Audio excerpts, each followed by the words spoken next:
It's Tuesday, December 4th, Wednesday, December 5th, if you're on the East Coast or across the pond.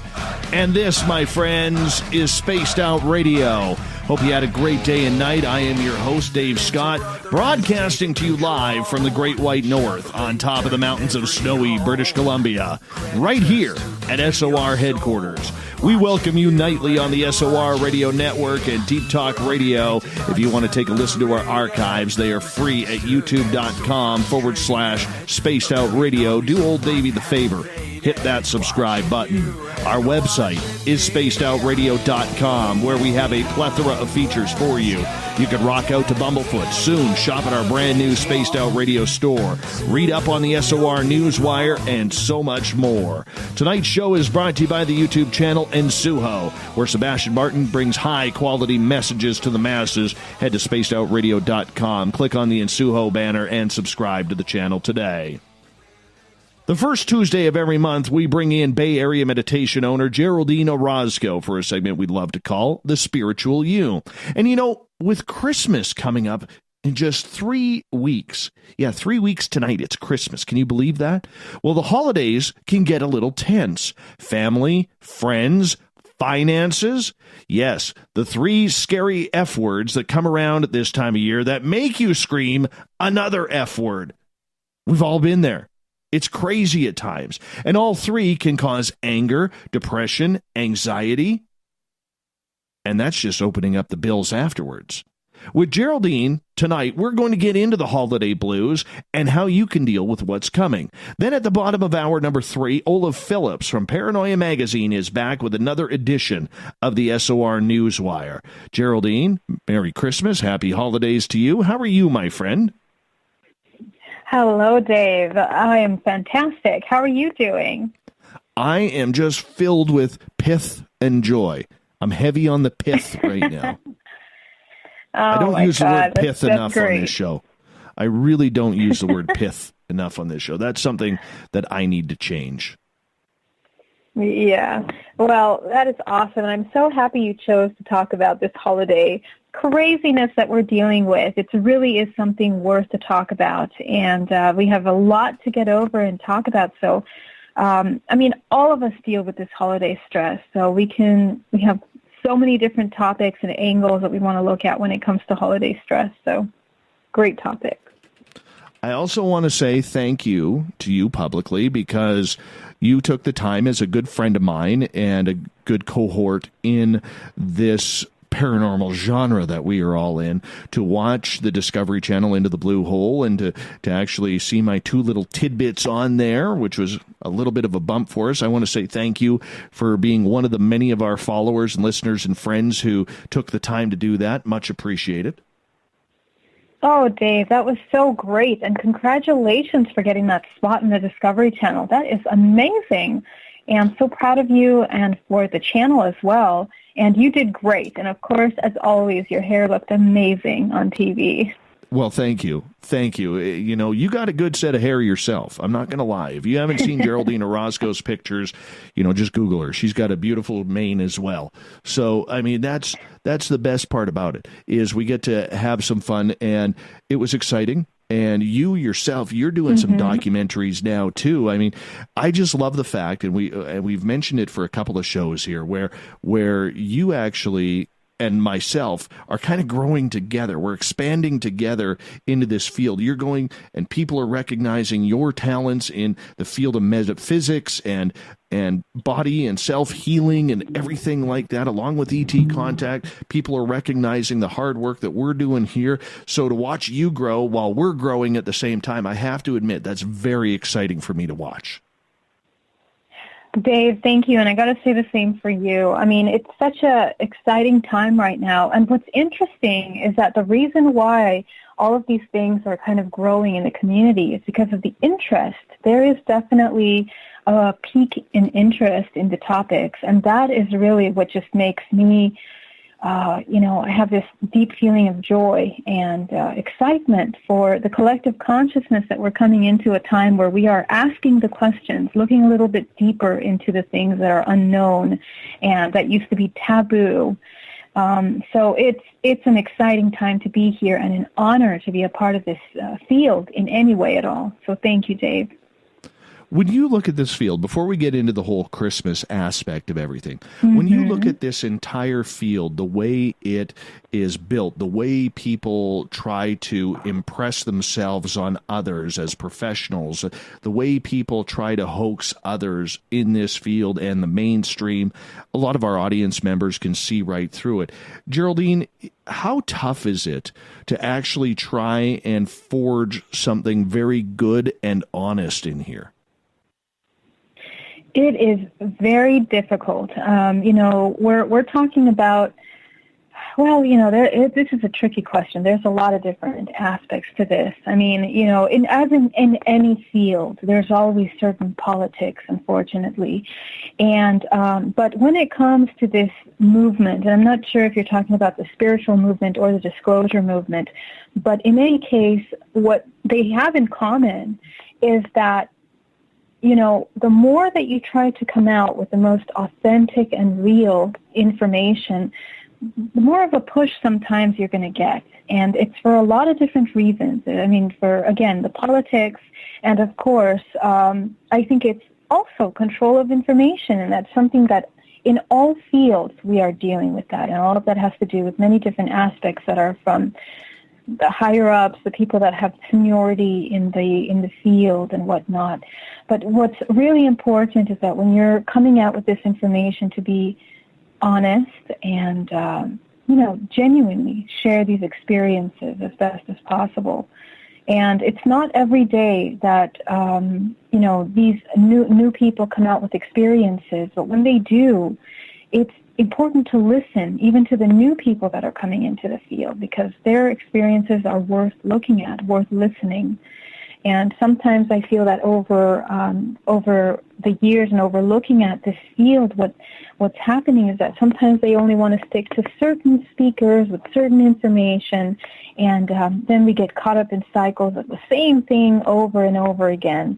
So it's always in anything to always be questioning reality, questioning, what is worthy of time and attention, and what feels real to you, So it's difficult. It's difficult to pass on anything. The information has to be very real. And also in the field, we have a lot of incredible experts that have done such incredible work, and sometimes they don't get the credit they deserve.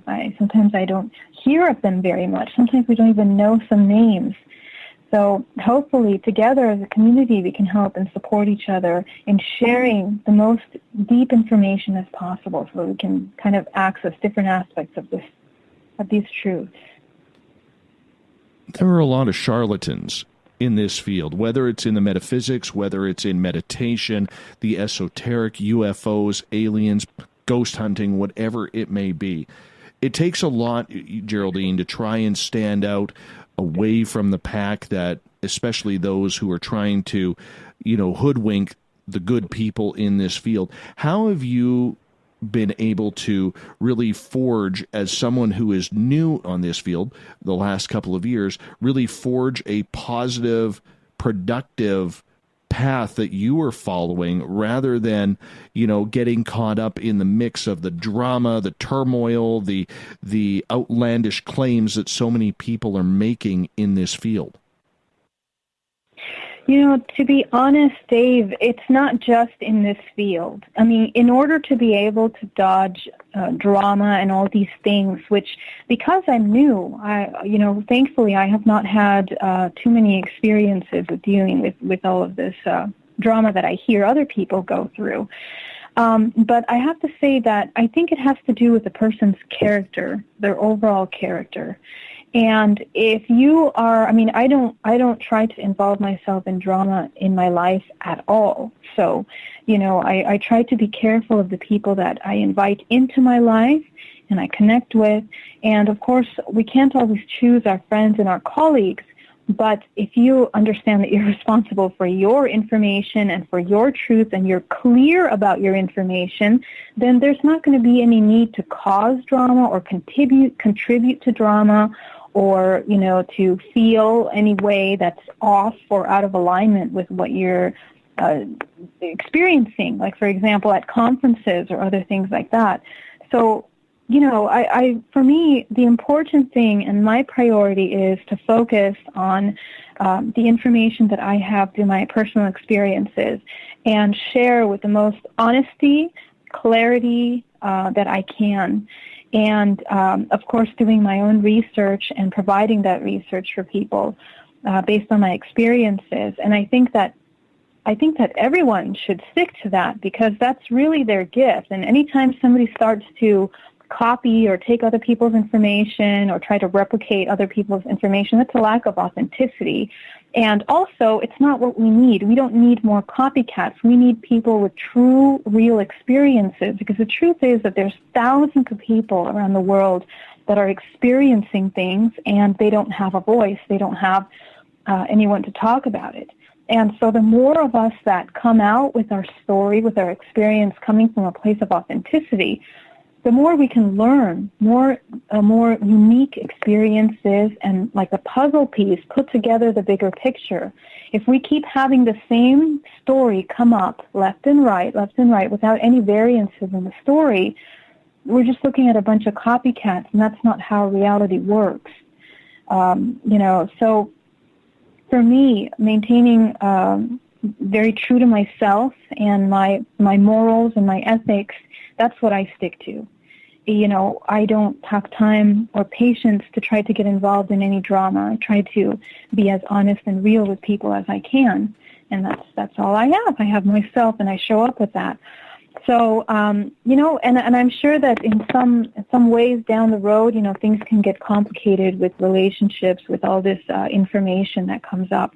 And as you know, Dave, there's a lot of things going on in the field right now. There's a lot of crazy things that happen. And again, for the people putting the information out and for the people receiving the information, always trust your intuition with what you're listening. Nobody is a god. Nobody is a guru. Nobody is a dictator of information. We have to listen to everything and take what serves us and keep going. And that really should happen across the field on both ends. You say that so eloquently and professionally, and pretty much that's the way it should be, Geraldine, and you would expect that your fellow colleagues would do that. However, whether it's the paranormal drama that is continuous, or whether it's daily drama, work drama, life drama, family drama, there's always something going on. How do you shield yourself against that negativity that seems to surround everybody on a daily basis? That's a great question. And really, the answer to that, Dave, is I don't. I don't shield myself. Because when you shield yourself, it means that I have to be in resistance to the people around me, what they're saying, what they're doing. And that means that I'm listening to what they're doing, I'm watching what they're doing, and a part of me doesn't like it. It rubs me the wrong way. So then I go into a state of resistance, and I'm resisting what they're doing. And they don't know that I'm resisting what they're doing. They don't know that I like it or I don't like it unless I'm vocal about it. But who is it affecting more, me or them? At the end of the day, it's affecting me. So I don't see the purpose in myself affecting my physical state because other people are doing things. Now, that doesn't mean that I will condemn any kind of ill behavior or something like that. If I have the power to contribute and change that, if it's, somebody doing something terrible in front of me, obviously there will be some involvement. But there's a difference between becoming emotionally involved in something, and that would be resistance. That's one way of becoming emotionally involved, and one way of observing and understanding what's happening. And the truth is that when you look at all of these things, this nonsense that occurs sometimes with drama and all these things, if you kind of observe it and analyze what's happening, you can have an even far better reaction to what's occurring than if you just react or resist the information. Because when you resist, you're not getting the whole picture. You're only getting half of the picture, and half of the picture is focused on your own self-preservation. So you're never going to get the full picture.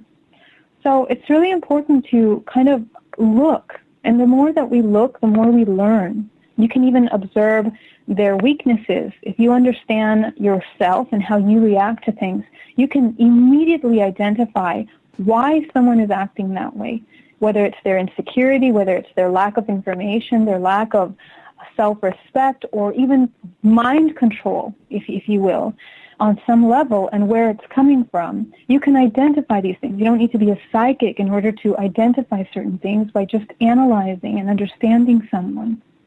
So, and this really goes for all of us. Anytime that we see something that's in our of distaste, there is an opportunity there for you to look in, because what we reject within us is what we reject externally is what we're rejecting within us. That means that there's something there that is triggering you. So it would serve us a lot more and make life a lot more fluid if instead of resisting, we just observe, we learn, and then maybe act from there in a way that can affect on a much larger scale, without harming anyone, without affecting anyone. Very interesting. Very interesting indeed. Geraldine, when you get to that point where you've had enough and you want to block and you want to just say, I got to take control of this, how does it affect the body when you make that solid decision, whether it's to, end the drama, quit smoking, quit drinking, quit using medication, whatever it is, to focus solely on you?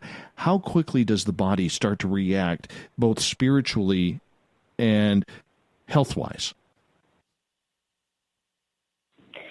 The body will react when it receives the information to release the resistance. So anytime that the body is in resistance to something, it means that it's holding on to information that it's not willing to either accept that information. You can only process emotions, process information, process truths, and it's only going to be able, you're only going to be able to integrate that into an action that is productive. Like, for example, when you say, that's enough, I can't handle this anymore. How are you going to know what your next step is going to be? Your next step should ideally be based on looking at all aspects of what's happening and taking the course that is going to be the most effective for you and for everyone involved. Unless, if you decide not to take that step, your action will be mainly involving your self-preservation. And obviously, again, that's an incomplete reality. You're not looking at all aspects. You're only looking at yourself. So in which case, that can cause a lot of chaos. So the body, on a physical level, is holding on to all of the emotions. And how do you know that you're holding on to an emotion? Is when you start to feel something and you identify immediately that it feels really heavy, really gross and icky. Like, for example, this anger or this anxiety that you feel.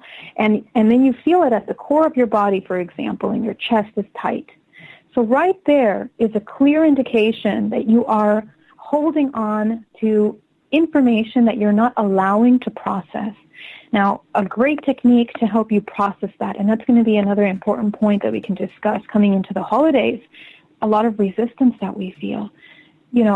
Feeling this emotion, training yourself to feel emotions prior to having to come into a state of trauma or resistance allows you to understand how your body and your psyche reacts to emotions and trigger points.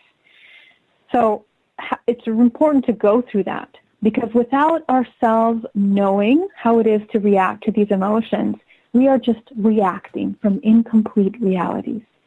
And so that causes chaos. As you can see in our world around us, we are covered in these news reports and all kinds of things that happen around the world of people that are just acting mindlessly, unconsciously, and all of that happens from incomplete information.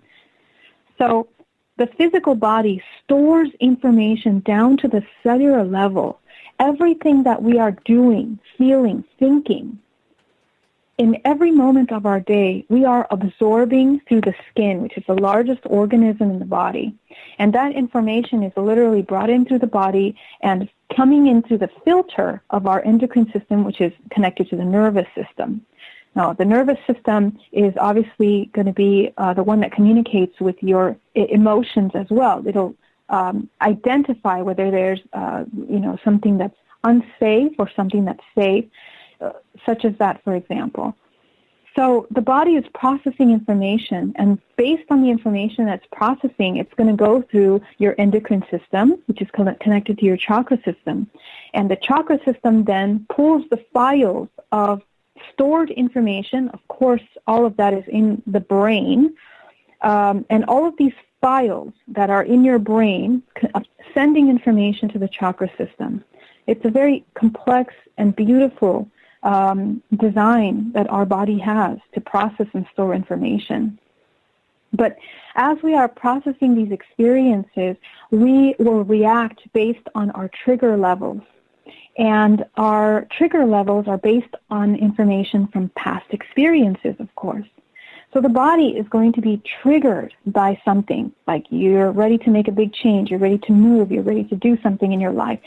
Now, based on how you've handled a similar experience in the past, that's where you're going to be pulling your tools from. All of the past experiences are going to help you. Now, if there's a lot of trauma there, if there's a lot of things that happened in the past that didn't help you get through those situations properly, then that's going to cause a lot of stagnation. And then you won't know what to do. You won't know if you should move forward. You don't know if you should act this way, talk to them, make a move on your own. So, all of these things are so important, and they really affect our everyday life. As you can see, our decision-making is based on many different areas of our process of the human. So when we talk about processing and making these moves, and we process the information thoroughly and with, being very clear about what we're experiencing, there is a release. There's a certain release, and it's a release of a complete understanding. So if the body, sometimes some people have a lot of trauma that they're unable to speak up for themselves. Now, if they have integrated the concept that they are worthy of speaking up for themselves, for example, if they are, worthy of making changes and moves, then that's going to create a more fluid opening in their energetic body and in the physical body. That information is no longer stagnant. Yeah. Geraldine, I'm going to cut you off right there. We're going to go to break. More Geraldine Orozco on Spaced Out Radio next. You're listening to Spaced Out Radio Live with Dave Scott on the Deep Talk Radio Network. Did you know Spaced Out Radio runs 7 days a week? Hi there, this is Tessa Nicole Thomas, and I'm here to take you on a paranormal journey each Saturday and Sunday night. Why change the station when you have it all right here? Together, we'll hang out and share some strange and scary stories. And don't forget, we have Psychic Sundays as well, so come tune in Spaced Out Weekend. We get going at 9 p.m. Pacific, midnight Eastern, only at spacedoutradio.com, where we own the night. Hello, this is your guitar man, Ron Bumblefoot Thal, and I have to tell you, I love the response I get for Little Brother Is Watching from Spaced Out Radio fans. It's amazing how music can inspire and make people think deeper about what's going on in the supernatural world. You can head over to my website, bumblefoot.com, to check out my music, my guitar workshops, my touring, even check out some of the hot sauces that I'm working on. And make sure you keep on listening, because with Spaced Out Radio, you know Little Brother is watching. Are you intrigued by Paranormal Talk Radio? You'll love the new Paranormal Radio app from TalkStream Live.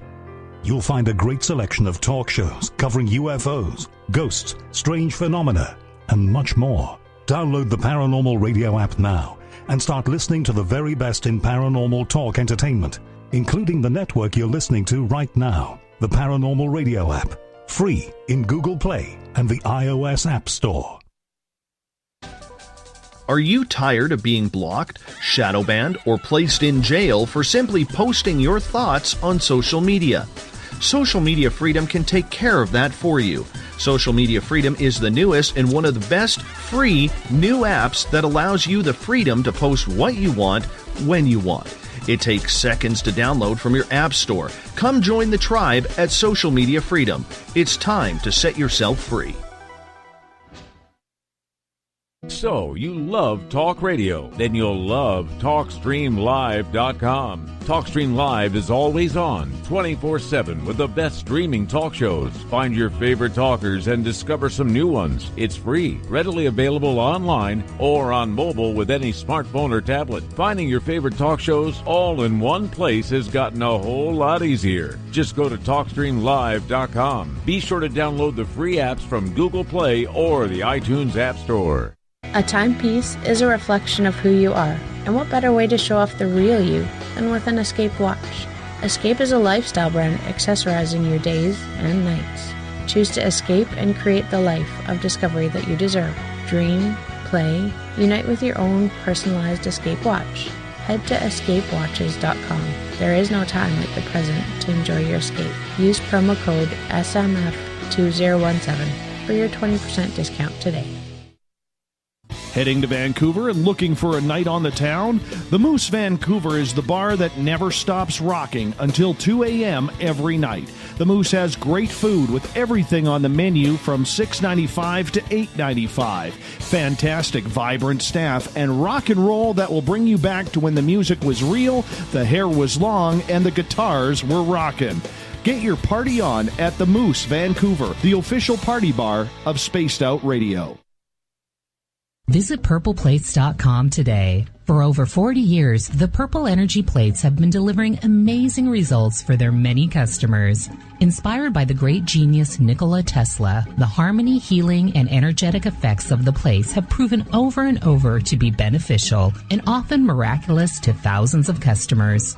Check their site for daily specials and choose from their many energy products. You won't be sorry. Visit them today at purpleplates.com. Looking for a place to advertise at a very reasonable cost? Look no further than Spaced Out Radio. SpacedOutRadio.com has an advertising tab that you can click to check out our daily, weekly, and monthly packages to play on the radio, or our website including social media. From commercial spots to banners, we have it all. Check out our competitive pricing today. You know, it's hard being the bad man of ufology, but that's just the way that I like it. This is Chris George Zuger, and I'll be hanging out with Dave Scott and SOR scientist Chris Cogswell for Reality Paranormal, the second Wednesday of every month. And our job is to break it down and come to conclusions as to what is really going on in the supernatural world. I'd love for you to join us right here on Spaced Out Radio. Coming soon to our website, spacedoutradio.com, is the SOR Space Travelers Club. For just $5 a month, you can get into a private area on our site where you can hang with other listeners in our chat room, post in our forum, and check out a bunch of exclusive content and store that won't be found anywhere else, including a nightly after-show party with Dave.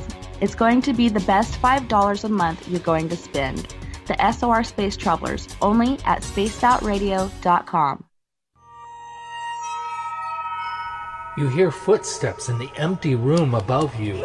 A rocking chair begins rocking by itself. Don't be afraid of the things that go bump in the night. Reach for Spirit Storybox, the iPhone app the Huffington Post UK called the only ghost hunting app you will ever need. Spirit Storybox. The spirits are telling their stories. Are you listening? Hi there, this is Geraldine Orozco from San Francisco's Bay Area Meditation. I invite you to join me the first Tuesday of every month with Dave Scott for Spaced Out Radio's The Spiritual You. In this fast-paced world we live in, it's time for you to take some time for you. We'll cover every possible subject from powerful meditation to healing techniques to your own intuition and spirituality. So come join us for The Spiritual You. We're bringing scientific thought to the paranormal. Hi there, this is Spaced Out Radio scientist Chris Cogswell. Join me, Chris Zuger, and Dave Scott the second Wednesday of every month, where we break down the who from the woo when it comes to everything paranormal. We'll investigate and try to bring sensible answers to those straight and sometimes outlandish questions people have. Hey, not everything is an answer, but we'll do our best. Listen in to Reality Paranormal only on Spaced Out Radio.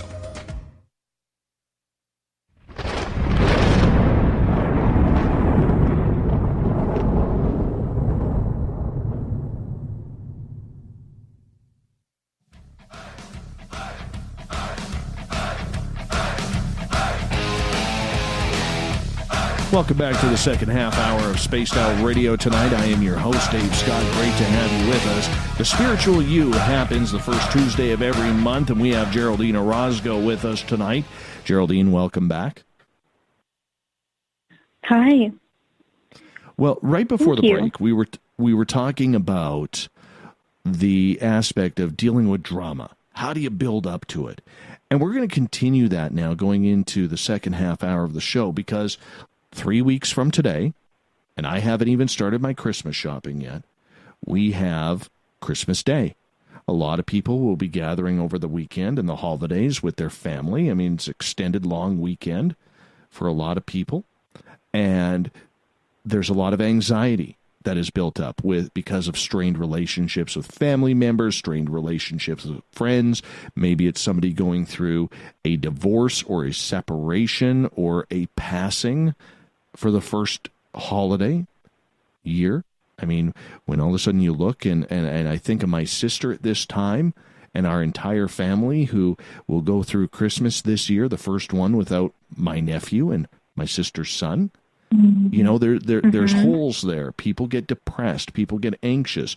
People overspend on their credit cards and then wonder in January when the bill comes, how do I pay for this? Christmas, because of the commercialism, has become very, very difficult.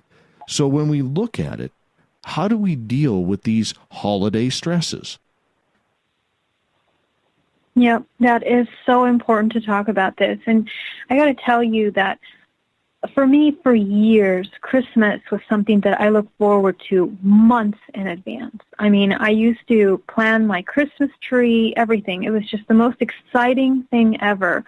But without denying the truth that I would come into anxiety because I know I had to meet my family and, you know, my immediate family, you know, my parents and my brother, they're great. They're so very spiritual. We're all kind of on the same wavelength, but some of our extended family not always was on that wavelength in the past.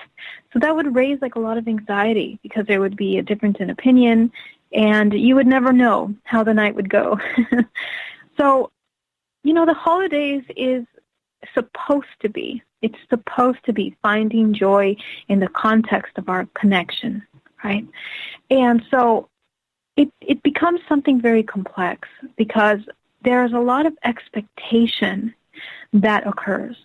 And the expectation that occurs is not just on a personal level of how we are feeling, how we want to experience the holidays, you know, like everything. Some people are worried about the tree being perfect, the dinner being perfect, the environment, the party, all the things off the checklist being perfect. That's one thing.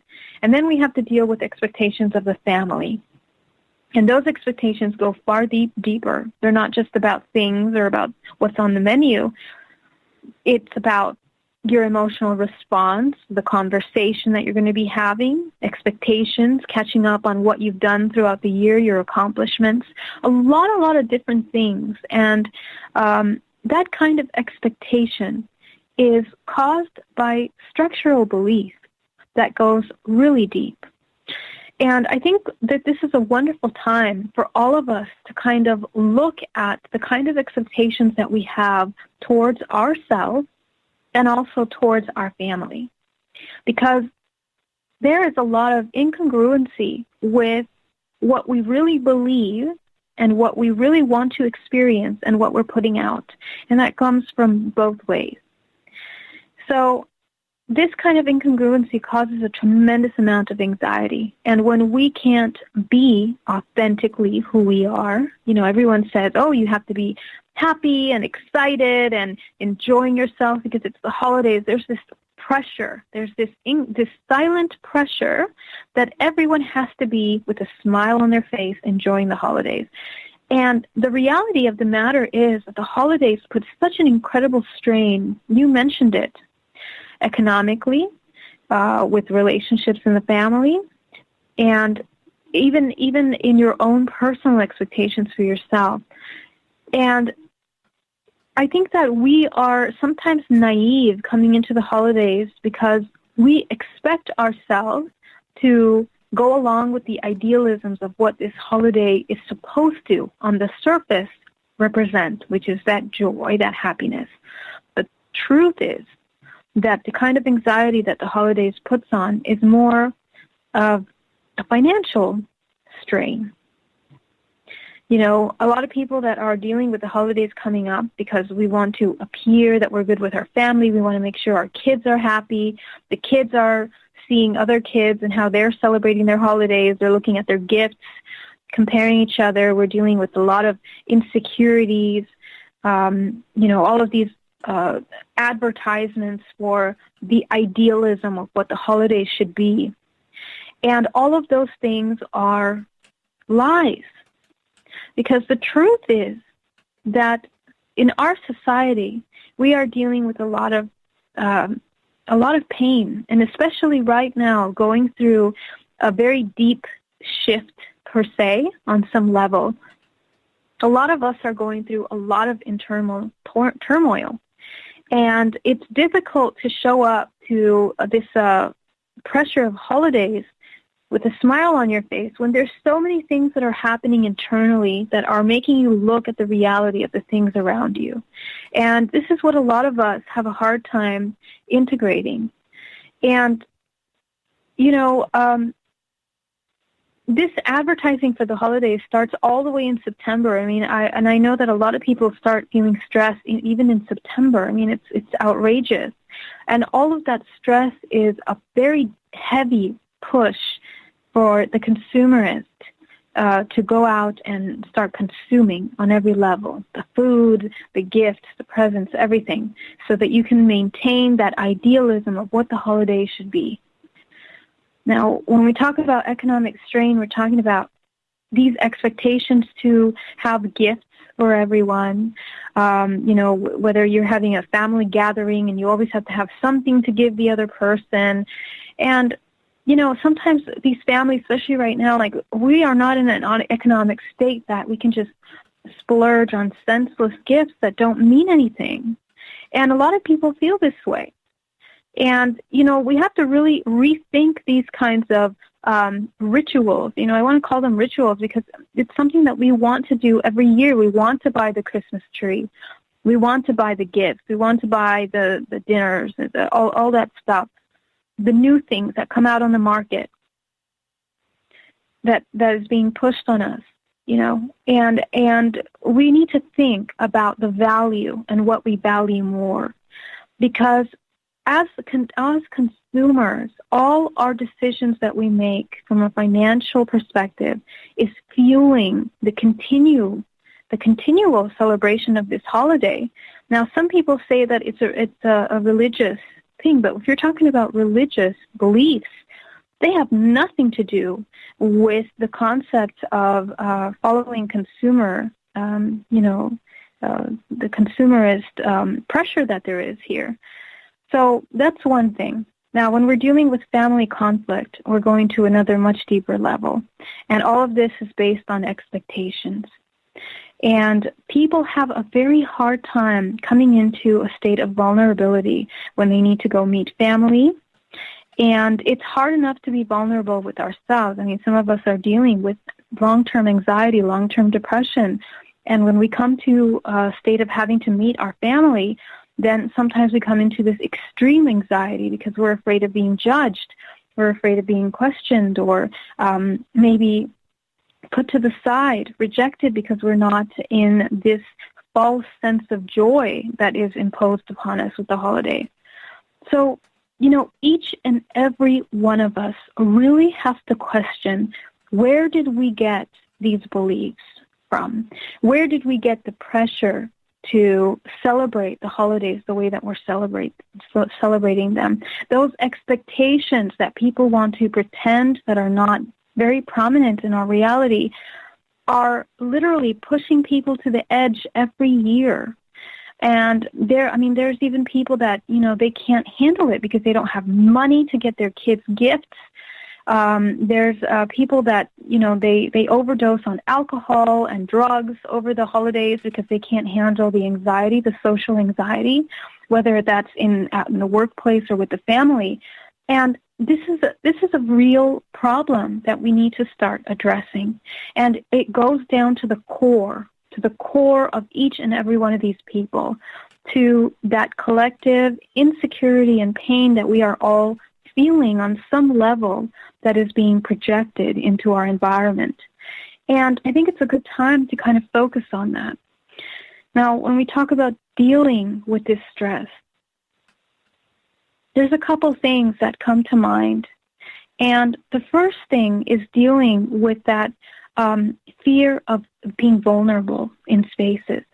And as I mentioned before, this concept of being in resistance is what causes the stress and the anxiety to begin with.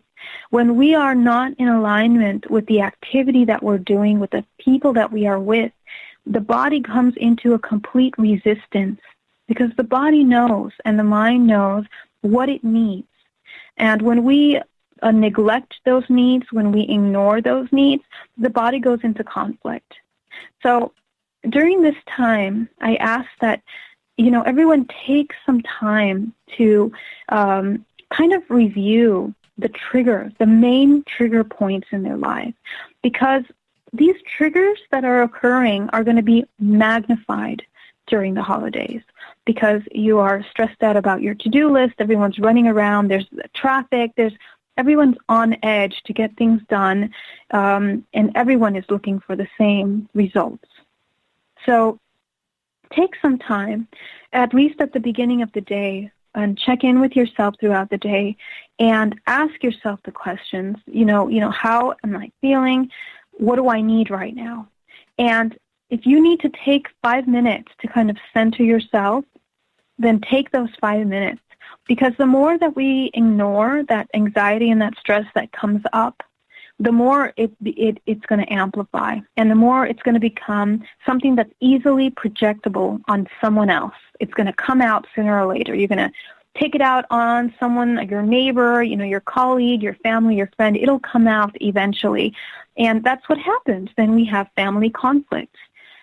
Now, the question of getting together for a holiday is really more of a traditional thing. It's a programming that's been happening for a long time. I personally don't partake in these holidays because of that social pressure to have to be in a certain state of mind, which is false. And what I have found in my own journey is that the times that we do gather in family settings, there are some people that are genuinely happy to be there.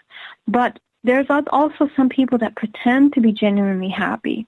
And, it saddens me to see that, because what's happening in our society that we can't be authentic with how we feel?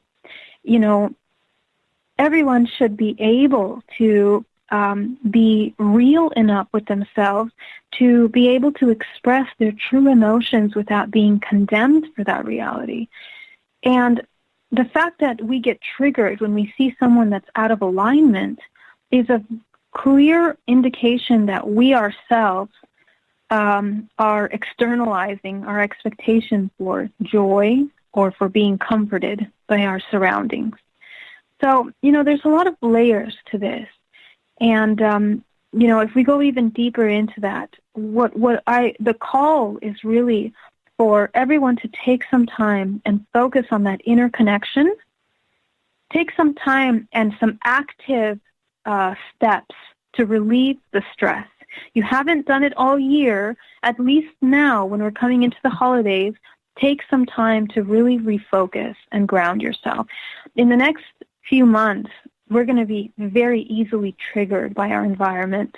And it's really important that we take time to learn techniques and tools that help recenter us and question and work with the trigger points that we know that we are dealing with. That's really the most important thing to do. We only got about 6 minutes here before we got to go to break at the top of the hour. And I do want to ask you in regards to the depression, because I'm someone who suffers from depression and anxiety. I like being public about it. I like mentioning it on this show because I want other people who listen, who suffer from it, to be able to say, maybe, just maybe, well, if Dave can talk about it publicly, I'm allowed to talk about my symptoms as well and why I feel this way. And I think that's important. But during the holiday times, we tend to clam up. We hold it in. The holiday times, especially around Christmas, has a very high suicide rate because people are missing family, maybe broken relationships, lost ones, as we talked a little bit about earlier. How does someone take those dark images, those dark voices that they hear in their head, those feelings of worthlessness, and turn that into a positive in what could be the darkest Christmas of their lives? You know, again, we have to really go back to the root of this, which has to do with the expectation of Christmas and the idealism of Christmas. We believe, all of us collectively believe, that Christmas time is a time where you have to be happy, joyful, and with your family. But that's the facade that is put on and marketed heavily through the consumerism and through mainstream media. But you got to understand that that's a facade, because the reality is that all of us do not have perfect families, every single one of us. And we all come into anxiety when we're coming in with our family. There's always some level of, feelings of disconnect when the family unites. And that's a very common thing that has to do with resonance. Not everyone is going to be in resonance constantly because we don't spend time with each other. So when it comes to depression, we have to remove this very, I want to say it's a naive concept that the holiday is meant for a family gathering, because that is the problem, the core of why we have so much pressure for people to feel lonely and separated during this time. The illusion of connection has nothing to do with the holidays. The connection is something that happens on a much deeper level, and it happens first with the self, and then it happens with anything outside of you. And it should happen all the time. And working towards that inner connection and understanding that you are never alone, you are never disconnected or isolated from anyone, is the first step to conquering this depression, this isolation that one feels. Depression means depressed, pressing down, suppression of emotions. And the longer that we are suppressing those deep, dark emotions that we feel towards the loss of someone, the longer we're going to be holding on to that sorrow over the years. And when these idealistic illusions of the holidays come up, it plays a role of a very heavy trigger on someone.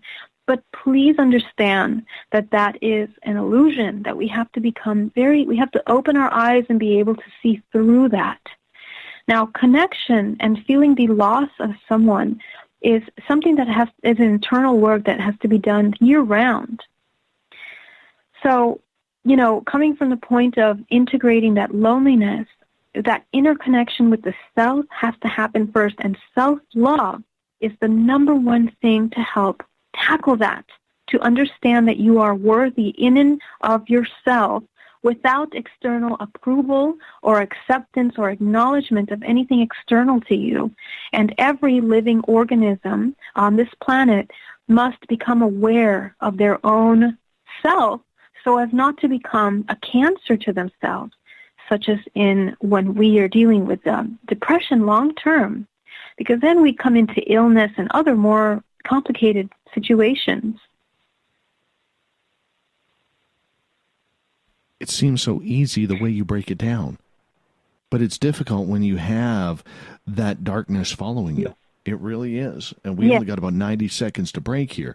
And trust me, I'm one of those people where you hear that voice in your head, that self-doubt voice that says you're not good enough, you shouldn't be in this situation. And I've alienated myself from family because of that. And when you look at it and you take that feeling on how you are going through this situation, you really have to dig down deep to find that bright light again. Whether it's the holidays, whether you don't have a dime to your name to buy presents, whether it's just, bucking up and being near that family member that you can't stand because they insulted you 17 years ago and you're just not over it. Right. And I know, and I mean, I've also dealt with the depression to the point where, I've been suicidal a couple times in my life. And I brought myself out of that depression by being real with myself. Because the problem is that I seem to have been making up all of these lies about and ideas to even hold on to my sorrow, and make it a part of me. And the point is that sometimes we have to reach rock bottom of being just tired of being depressed. And when you do, then you finally say, God, I'm tired of being this way for so many years. I have to change. And we desperately look for anything. And I did that. And through that process... On that note, Geraldine, I'm going to get you to hold on right there. We're going to go to break at the top of the hour here on Spaced Out Radio. Geraldine Orozco, Spiritual You, happens the first Tuesday of every month. We'll be back with hour number 2 right after this.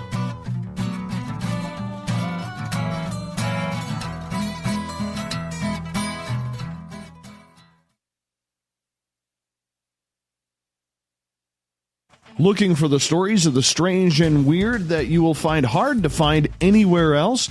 Check out the SOR Newswire on our website. Our writers, led by Captain Shirk, are scouring the world for the oddest and most bizarre stories we can find.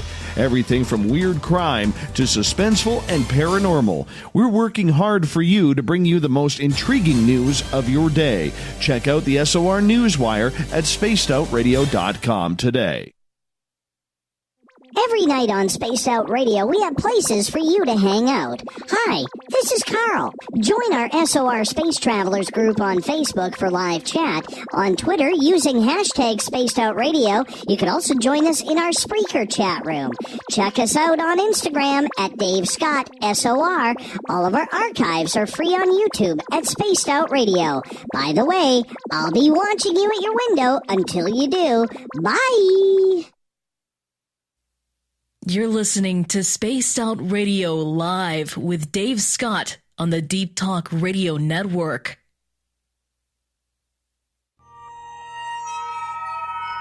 You hear footsteps in the empty room above you.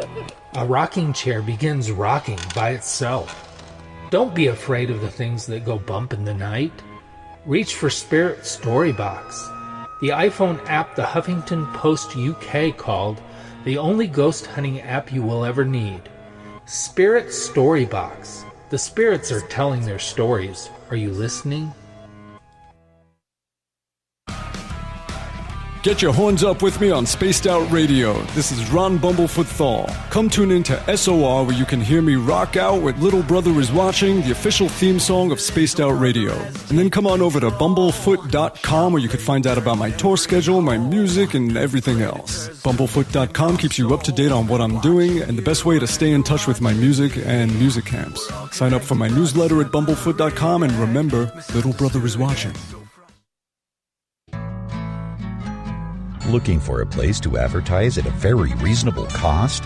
Look no further than Spaced Out Radio. SpacedOutRadio.com has an advertising tab that you can click to check out our daily, weekly, and monthly packages to play on the radio, or our website including social media. From commercial spots to banners, We have it all. Check out our competitive pricing today. We are getting ready to relaunch the SOR Space Travelers Club at spacedoutradio.com. For $5 a month, you can join us for a plethora of features found nowhere else. Hang out in a private chat room during the show and after party. You can check out some exclusive content and a store specifically for you, as well as a private listener forum where you can post your thoughts, stories, and pictures. The SOR Space Travelers Club, coming soon to spacedoutradio.com. Visit purpleplates.com today. For over 40 years, the Purple Energy Plates have been delivering amazing results for their many customers.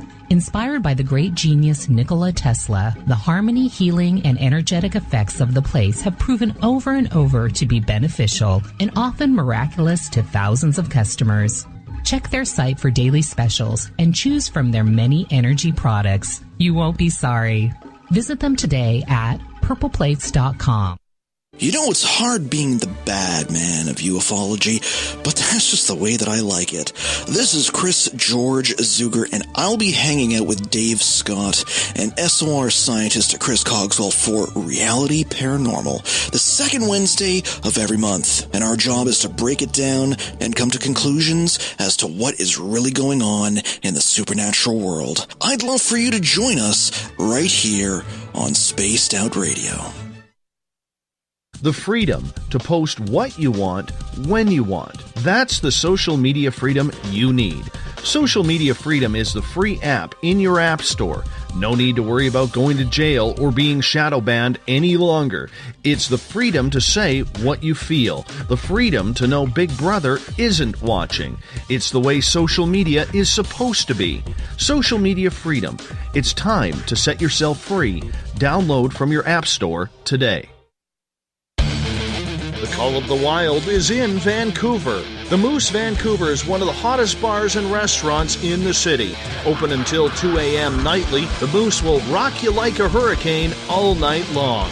Great food with everything on the menu at $6.95 near the corner of Nelson and Granville.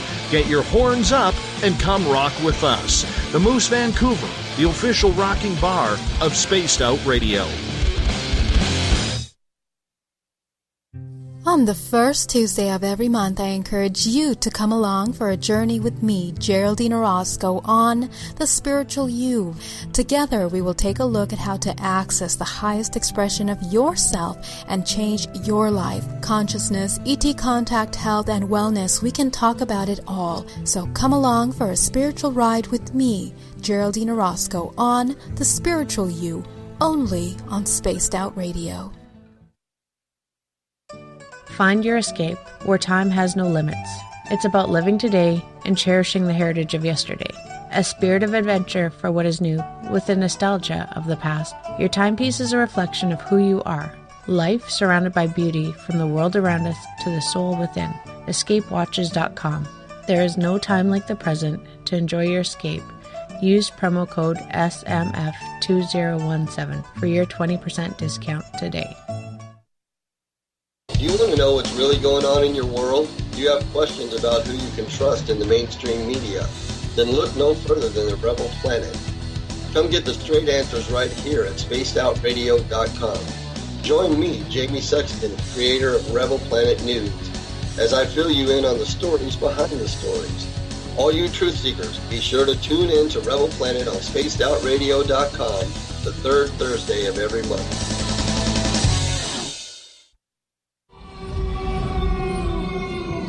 Hey, this is Canadian Paranormal Investigator Mike Moore.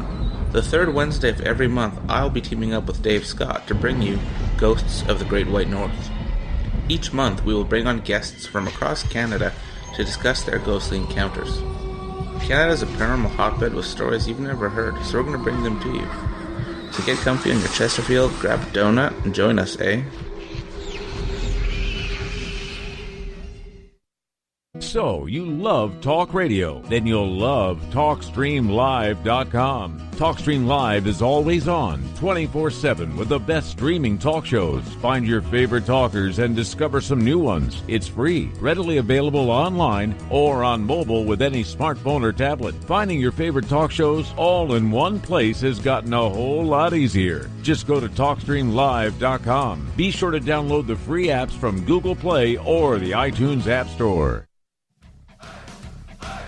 You're listening to Spaced Out Radio with Dave Scott.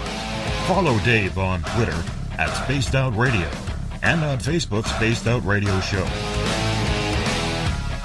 Welcome back to hour number 2 of Spaced Out Radio. Tonight, I am your host, Dave Scott. Thank you so much for being with us. Tomorrow night on the show, Dick Larson comes in to talk about Maitreya. I'm not sure what it is. I'll be studying all day tomorrow, but we got Dick coming in, and we're going to make it fun. We get going at 9:06 Pacific, 12:06 a.m. Eastern at spacedoutradio.com. We welcome back everyone listening in on the SOR Radio Network and Deep Talk Radio. And don't forget, you can check out our archives. They're all free at youtube.com/spacedoutradio. The only thing I ask for in return is hit that subscribe button. Bill Cardwell has set the password for tonight in the SOR Space Travelers Club. Bill's taking it easy on me tonight. I don't think he has enough maple syrup in his blood tonight. But the password is Tractor. Tractor is your password. Make sure you use it wisely, Space Travelers, as Bill set the password each and every night right here on the mighty SOR. Our website is spacedoutradio.com, where we have a plethora of features for you. You can rock out to Bumblefoot soon, shop at our brand new Spaced Out Radio store, read up on Captain Shirk's SOR Newswire, and so much more. Geraldine Orozco is here with the Spiritual You. It happens the first Tuesday of every month. Tonight we are talking about Christmas.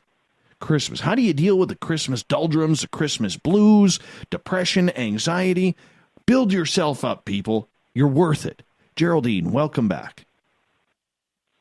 Hey, Dave. Well, I should also mention to your website, bayareameditation.com. bayareameditation.com. By the way, it's about minus 12 Celsius here now. It's getting colder. It's getting colder. Oh, my gosh. I know. You were telling me about this. I don't know how you're doing. I'm dying over here at 55 degrees in California. Goodness. That's shorts weather. That's shorts weather. I don't know how you do it. How do you do it? How do you live? Sweaters. How do you live? How do you do it? Oh, my gosh. Well, it's warmed up to minus 9. Pardon me. Minus 9 Celsius. So let's see what that is on the old convert here. So that's about, not plus 9, minus 9. That's about 15.8 degrees Fahrenheit right now. Holy moly, that's incredible. I know our listeners in New... Go ahead. You guys are just amazing, troopers. Well, I'm pretty sure right now our listeners down in Noonan, Georgia, or down in New Orleans, Louisiana, are probably like, cold? I'm bundled up. I'm bundled up at like 50 degrees, like you down in San Francisco right now. Come on. Got to toughen you up a little bit. We can't complain. I can't complain after hearing this. It's just too much. Ridiculous. Wow. Anyways, back to the show. Back to the show tonight in regards to Christmas time. You always talk when you're on this show about the importance of meditation, especially when you're going through something that is extremely stressful. Christmas time with all the hustle, bustle, parties, get-togethers, family. A lot of people have less time than they normally do, and they don't even have time during that. Where can they, in their lives, find that time? It's so important. Yes, meditation is really important as a daily habit. But there's also other things that we can utilize to kind of cope with that stress. And a lot of it has to do with just making sure that you're making healthy choices for yourself. I mean, and that comes from everything from watch what you're eating, make sure you're not overeating. A lot of times in the holidays, we tend to be programmed to overindulge in all the sweets and the cakes and the amazing food that there is everywhere with the parties and whatnot. And, just to serve as a reminder to be mindful of your body and, try to live with the thought in mind that your body is like your temple or your home base, and you wouldn't fill up your home with junk or with things that are not going to serve you. So kind of take a moment to take a step back and make the choices that are going to help you thrive instead of end up with, some kind of liver problem or something at the beginning of the new year. You don't want to start the new year off all messed up. And also alcohol. I mean, there's a lot of things that when it comes to looking for relief, we have to take a look at first, why are we trying to feel relief? And the first thing that I want to say is that when we start to feel these emotions of anxiety and stress, stop resisting. Allow yourself to feel them. Okay, feel the sadness, feel the pain. The more that you're in resistance to feeling that emotion, the more it's gonna expand. The more you're going to make it bigger in your psyche, in your mind, and in your physical body, and it's just going to consume you. And that is why the body goes into this resistance. So the more that we allow ourselves to be fluid with our emotions, instead of coming from a dualistic mentality of this emotion is right, this emotion is wrong, stop judging your emotions and allow yourself to feel them fully for what they are. And when you do that, you're going to start to understand what your main trigger points are. What is causing that emotion? So then trigger points are the next really important thing to be aware of. Okay. What are let's your get into trigger those. points? Yep. So, for example, family and friends, we're going to come see them, and obviously they know all your buttons. They know which ones to push and which ones not to push. So the thing is, have a plan ready for how you're going to react to that. Instead of coming in with resistance, the more you walk into this environment where you're like, oh, don't talk to me, or don't say that to me, or don't you dare say that one thing that you always say every year, or that, that aunt or cousin that's always so, boisterous, or maybe just doesn't fit with our way of being. Instead of trying to resist them, just allow them to do what they're going to do, but you have to have your plan. So the moment that they start to trigger you, you already know that that's going to happen, so you can decide that instead of reacting to them in any way, whether it's negative or positive, you check in with what is good for you.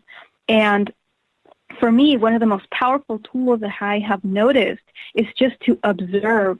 And of course, this is something that I help train myself not just in the holidays, but all year long.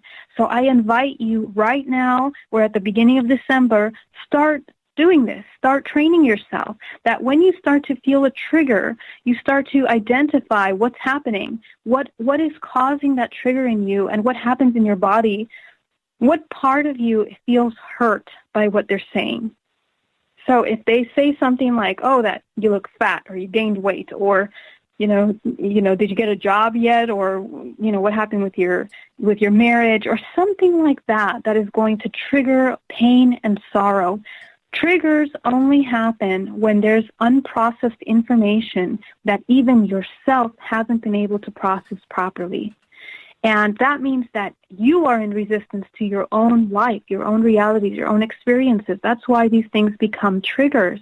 So the more that you help yourself, talk to yourself through these things, acknowledge them instead of resist them, and accept all of the things that you are and aren't, so that when you get to that party and you are there surrounded by all these trigger points, you're not going into a rage, or you don't drink yourself silly into some, situation. It's really important to prepare yourself.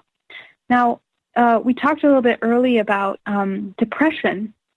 And another really important thing that I want to talk about is something that helped me, Dave, tremendously in the moments where I felt so lonely that I thought that I didn't have a single person in the world that would even care if I was alive or dead. I thought to myself, what can I do to help inspire in me some feeling of joy and love? And what I found is that when I went to a community soup kitchen here in a church in my town in Fremont, I went there. I got up at like 4 a.m. and I served soup to, I think it was 200 or 300 people. And they do this on Sundays, or, you have to check in your city. But it's incredible, the transformative power of being able to give to someone. When we give to someone, when we put a smile on someone else's face, your self-worth starts to grow. You start to realize the power of your action and your intention in your life. And that was one of the most transformative experiences I have ever went through, because at the end of the day, I came home feeling purposeful, joyful, that I had brought some joy into someone else's life instead of feeling like a victim and like someone that was useless and worthless. So, that's another thing that you can do. And in this time that we have the idealism of having connection and love with one another, what better way to express the joy of the concept of a holiday or connection than by giving back? That's another really powerful tool that you can utilize, when we're trying to heal from depression, especially in this time.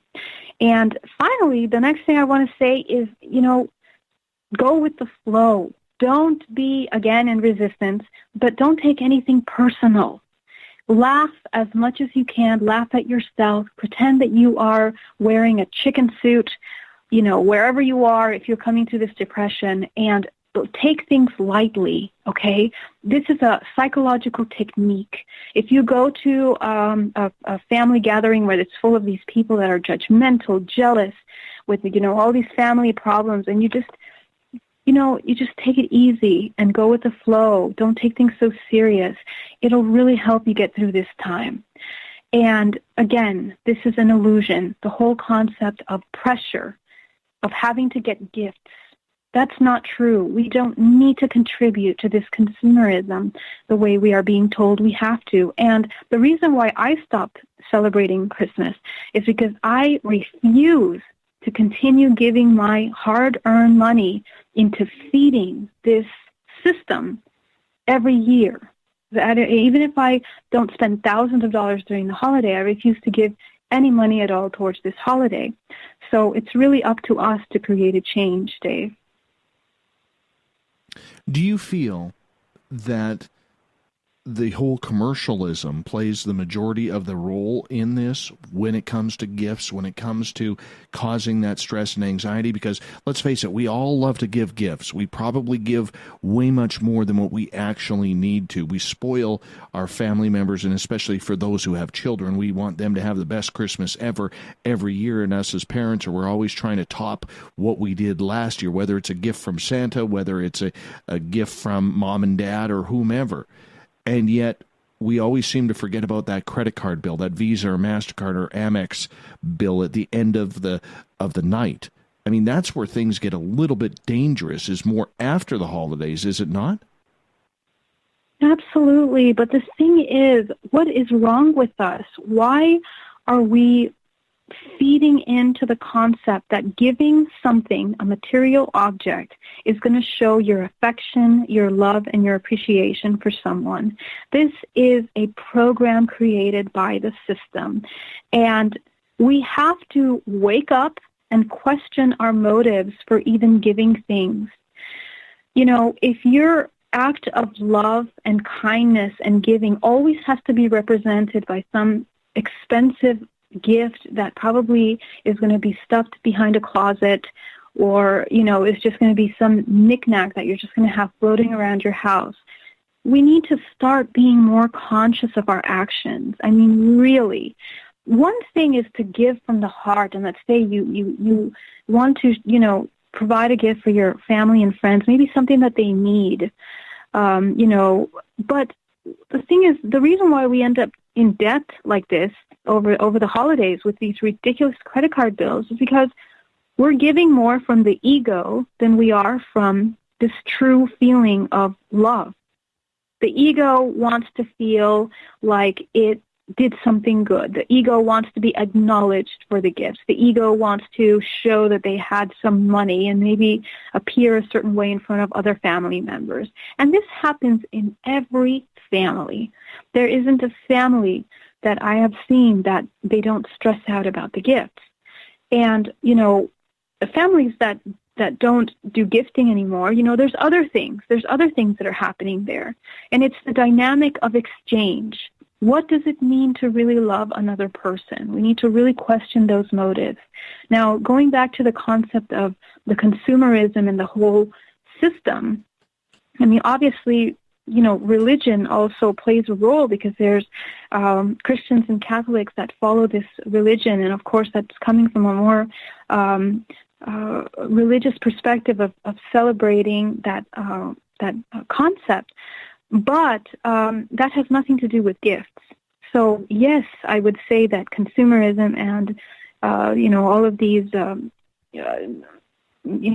industries that are selling their products left and right has absolutely nothing to do with the concept of celebrating joy, love, life, death, or any of the important ethical, moral reasons that we want to celebrate in any time. How do people calm down? If they're in a situation where they are hanging out with family, they are getting stressed up, they feel it building. They feel that tension building because, like, for instance, when I go into Christmas time at my parents' house, I know my mother hates my hair. She wants nothing more than to grab a pair of house shears and start trimming. She hates it. And I know that the first thing she's going to say to me is, "Why didn't you get a haircut before coming here? Why didn't you do that? Your hair looks terrible. You don't look good with that at all. You should cut it short." And the insults will just keep coming. And you try as much as you can to roll it off their back. But sometimes you have troubles with that, and people take stress and pressure and criticism different ways for all of us. And, we have certain trigger words. We all have those words that just absolutely drive us crazy and make us snap. How do you control that if you feel it building? There's a couple things to this. Number one, if this is something that we have been dealing with repetitively over the years, have we tried, and I know some people are very stubborn and they don't listen or they don't even take, positive criticism very well, but have we tried to sit down and talk to this person and say, listen, every time that you say that, it really makes me feel judged or in this way or that way. And if we communicate to them in a very calm and authentic way, sometimes we can really reach them and they become more aware, because some people don't even realize how they are behaving until someone tells them and helps them understand. Now, even in my own family, I know that there are some characters that even if you sit and reason with them, it doesn't work. And, this is true for both ways, right? But if that doesn't work, the next thing is that we always have to understand that there's one technique that you can do, which is to come in and say it first. Almost as if you are making a joke out of it, or let them know ahead of time, I didn't cut my hair, so don't say that comment. And even I have tried this in my own family, and I found that it kind of causes this disabling thing where they don't feel like they need to continue on that topic over and over again.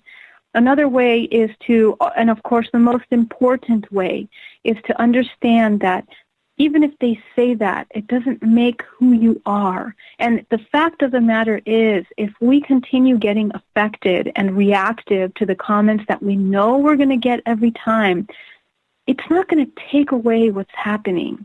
It's going to keep happening. We are the ones that are in charge of ourselves. So, you already know what your trigger points are. So again, it goes back to that making a plan. So the moment that they say that to you, you just listen and allow them to do what they need to do. But your internal state should be balanced. It should be in a state of knowing that their comments don't make your worth. They don't make who you are. As much as they annoy you and they make you want to just, scream and run away, the moment we come into that neutrality, you have won. You have won that interaction. And there's also energetic pranic techniques that you can do. And this is something that I teach in my healing. And I will share with everyone what that is.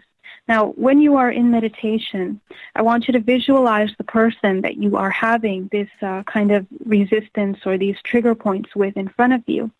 And in meditation, I want you to visualize a symbol that represents the highest vibrational relationship with this person. The symbol can be anything. It can be an apple, it can be an orange, a harp, whatever feels real to you. You're going to put that up into your sphere, and I want you to notice how the person reacts to you. Now, if the person reacts in a pleasant manner, in a balanced way, then this is a representation of a symbol that you can utilize to shift energetically with your intention of the subconscious mind how you are going to interact with this person. If in that practice that person reacts negatively, then you can erase and remove that image and just try a new one. Now, this is a very interesting practice because what you're doing is subconsciously you are using an image, a symbol, to create an association with a desired frequency. And when you put this symbol up in your energetic space and you are faced with this person in real life, you're going to notice immediately that their resistance to you and the way that they react towards you is going to change. And I have used this in my own life with my own family time and time again, and it has worked. So I invite you to try that and see how you can utilize this. Of course, your energetic space and being conscious of your boundaries are incredibly important because, again, if we're going to go into these holidays being in resistance, we're going to end up like, a broken rag at the end of the year here. We're going to be a mess. We're going to have our energetic state is going to be drained. We're going to be exhausted, in debt, tired, sick, everything. We don't want to continue that pattern. So be mindful of your energetic space. Maintain your boundaries, knowing what belongs to you and what doesn't belong to you. So some person's judgments, criticism, words that are triggering you, that belongs to them. And they can say anything that they want. But you, your body, and your field around you is your space. And you can make of your experience, of your holiday, what you want it to be. So your intention is very important. And setting that intention is a practice that helps program down to the cellular level how it's going to react. So it's important for us to become aware of these tools and how to interact in our everyday life. On that note, we are going to step out. You ended perfectly there. We're going to step out for our break at the bottom of the hour. Geraldine Orozco, the Spiritual You, happens the first Tuesday of every month. We got more Geraldine coming up right after the break.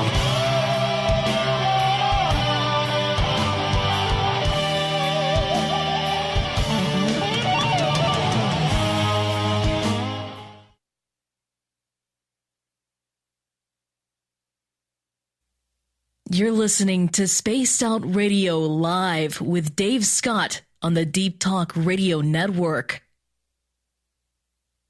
Visit purpleplates.com today. For over 40 years, the Purple Energy Plates have been delivering amazing results for their many customers. Inspired by the great genius Nikola Tesla, the harmony, healing, and energetic effects of the plates have proven over and over to be beneficial and often miraculous to thousands of customers. Check their site for daily specials and choose from their many energy products. You won't be sorry. Visit them today at purpleplates.com. Did you know Spaced Out Radio runs 7 days a week? Hi there, this is Tessa Nicole Thomas, and I'm here to take you on a paranormal journey each Saturday and Sunday night. Why change the station when you have it all right here? Together, we'll hang out and share some strange and scary stories. And don't forget, we have Psychic Sundays as well, so come tune in Spaced Out Weekend. We get going at 9 p.m. Pacific, midnight Eastern, only at spacedoutradio.com, where we own the night. A timepiece is a reflection of who you are, and what better way to show off the real you than with an Escape watch? Escape is a lifestyle brand accessorizing your days and nights. Choose to escape and create the life of discovery that you deserve. Dream, play, unite with your own personalized Escape watch. Head to escapewatches.com. There is no time like the present to enjoy your escape. Use promo code SMF2017 for your 20% discount today. You know, it's hard being the bad man of ufology, but that's just the way that I like it. This is Chris George Zuger, and I'll be hanging out with Dave Scott and SOR scientist Chris Cogswell for Reality Paranormal, the second Wednesday of every month. And our job is to break it down and come to conclusions as to what is really going on in the supernatural world. I'd love for you to join us right here on Spaced Out Radio. Hello, this is your guitar man, Ron Bumblefoot Thal, and I have to tell you, I love the response I get for Little Brother is Watching from Spaced Out Radio fans. It's amazing how music can inspire and make people think deeper about what's going on in the supernatural world. You can head over to my website, bumblefoot.com, to check out my music, my guitar workshops, my touring, even check out some of the hot sauces that I'm working on. And make sure you keep on listening, because with Spaced Out Radio, you know Little Brother is watching. Hi there, this is Geraldine Orozco from San Francisco's Bay Area Meditation. I invite you to join me the first Tuesday of every month with Dave Scott for Spaced Out Radio's The Spiritual You. In this fast-paced world we live in, it's time for you to take some time for you. We'll cover every possible subject, from powerful meditation to healing techniques to your own intuition and spirituality. So come join us for The Spiritual You. So, you love talk radio? Then you'll love TalkStreamLive.com. TalkStream Live is always on, 24/7, with the best streaming talk shows. Find your favorite talkers and discover some new ones. It's free, readily available online or on mobile with any smartphone or tablet. Finding your favorite talk shows all in one place has gotten a whole lot easier. Just go to TalkStreamLive.com. Be sure to download the free apps from Google Play or the iTunes App Store. Coming soon to our website, spacedoutradio.com, is the SOR Space Travelers Club. For just $5 a month, you can get into a private area on our site where you can hang with other listeners in our chat room, post in our forum, and check out a bunch of exclusive content and store that won't be found anywhere else, including a nightly after-show party with Dave. It's going to be the best $5 a month you're going to spend. The SOR Space Travelers, only at spacedoutradio.com. Are you tired of being blocked, shadow banned, or placed in jail for simply posting your thoughts on social media? Social Media Freedom can take care of that for you. Social Media Freedom is the newest and one of the best free new apps that allows you the freedom to post what you want, when you want. It takes seconds to download from your app store. Come join the tribe at Social Media Freedom. It's time to set yourself free. Heading to Vancouver and looking for a night on the town? The Moose Vancouver is the bar that never stops rocking until 2 a.m. every night. The Moose has great food with everything on the menu from $6.95 to $8.95. Fantastic, vibrant staff and rock and roll that will bring you back to when the music was real, the hair was long, and the guitars were rocking. Get your party on at the Moose Vancouver, the official party bar of Spaced Out Radio. Looking for a place to advertise at a very reasonable cost? Look no further than Spaced Out Radio. SpacedOutRadio.com has an advertising tab that you can click to check out our daily, weekly, and monthly packages to play on the radio, or our website including social media. From commercial spots to banners, we have it all. Check out our competitive pricing today.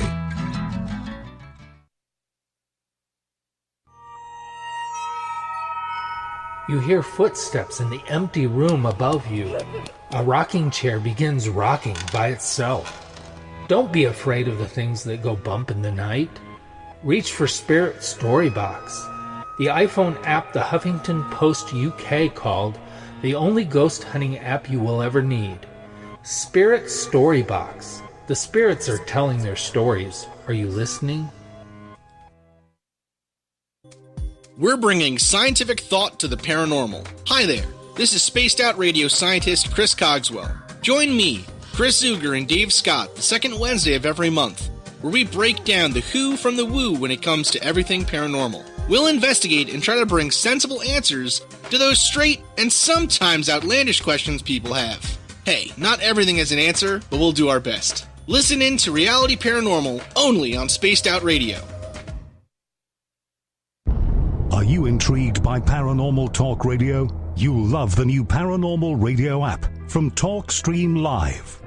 You'll find a great selection of talk shows covering UFOs, ghosts, strange phenomena, and much more. Download the Paranormal Radio app now and start listening to the very best in paranormal talk entertainment, including the network you're listening to right now, the Paranormal Radio app, free in Google Play and the iOS App Store.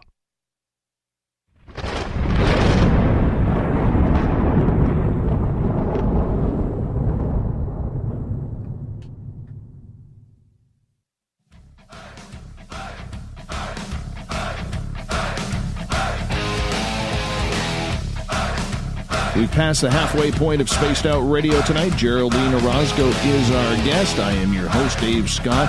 Good to have you with us. Geraldine from BayAreaMeditation.com joins us for the Spiritual You, the first Tuesday of every month. Geraldine, welcome back. Hello, Dave. Happy to be here. Well, we're glad you're here, too. I have a question from the audience from Sonia, who is in our chat room for the first time tonight. Thank you, Sonia, for joining us in one of our chat rooms. And she says, question for Geraldine, please, Dave. I can make that request. She says, are dreams always parallel lives? And since time is an illusion, in our understanding, can those lives be past or a future life? Hope that makes sense. Mm-hmm. That's a very interesting question. And parallel lives, I guess that depends what you mean by parallel lives, because if what you're talking about is maybe like a parallel reality or a parallel dimension, that would probably fit what it is more closely. Our dream time is another dimension. And it's a dimension that is open to many levels of dimensional reality, not just one. And what it is basically is that since we have the ability of leaving the physical body during dream time temporarily on some level, then we have the ability of moving fluidly through that dimensional reality. However, the way that you seem, by the way that you worded the question, is kind of looking for where to put the concept of time. And that's where things become a little complicated, because time, obviously is not linear in any of these dimensions, not even the dimension that we are in right now. So whenever we dream something, we are moving in and out of dimensions, perhaps parallel realities that are mimicking our current lifetime, but they're not always the same exact, I guess what you can say is a copy of the physical reality we live in. It'll look similar to our living lifetime, for example, and we're going to recognize people, but maybe they will be displaced, and that's how we know that it's a different dimension. Now, it's kind of a complex question because there's also the question of what you're experiencing in that other dimension. Because of the way that our subconscious mind functions, it's pulling from what it knows. And so a lot of times dreams are going to be a projection of the subconscious mind, but again, you are looking at what you are familiar with, and it's not always in reality what you are experiencing.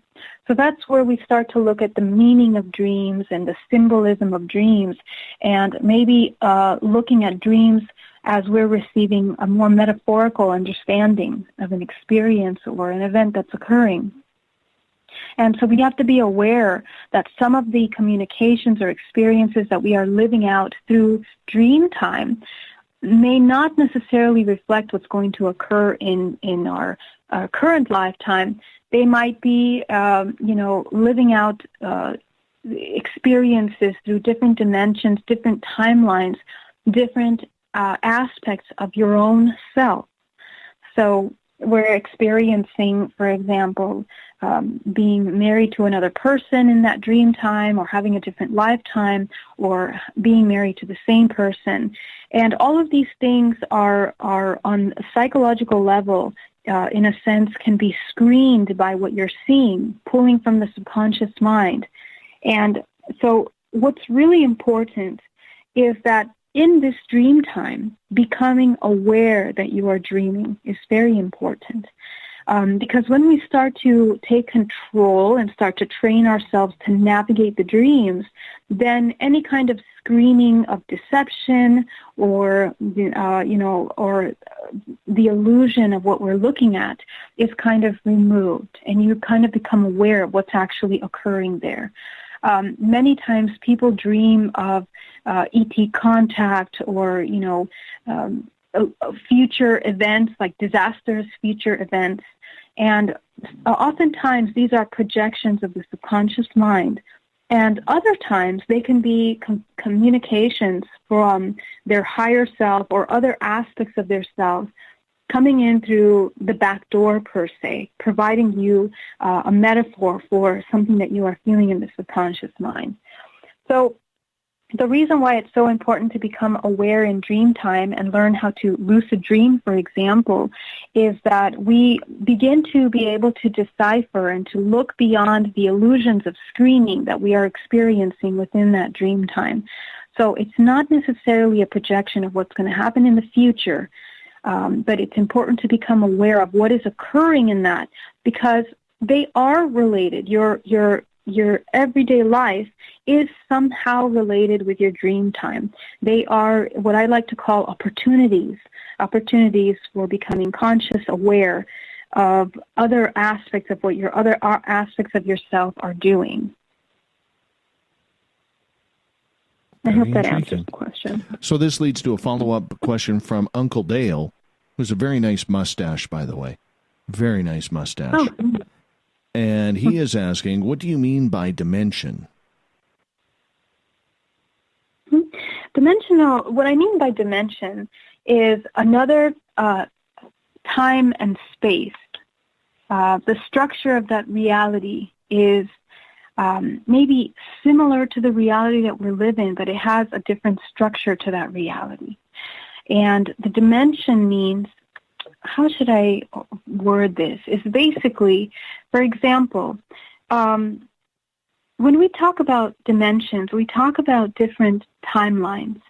So I want you to visualize that in this time and space that you're in right now, everything is oscillating down to the cellular level. And when something is oscillating, it creates this vibratory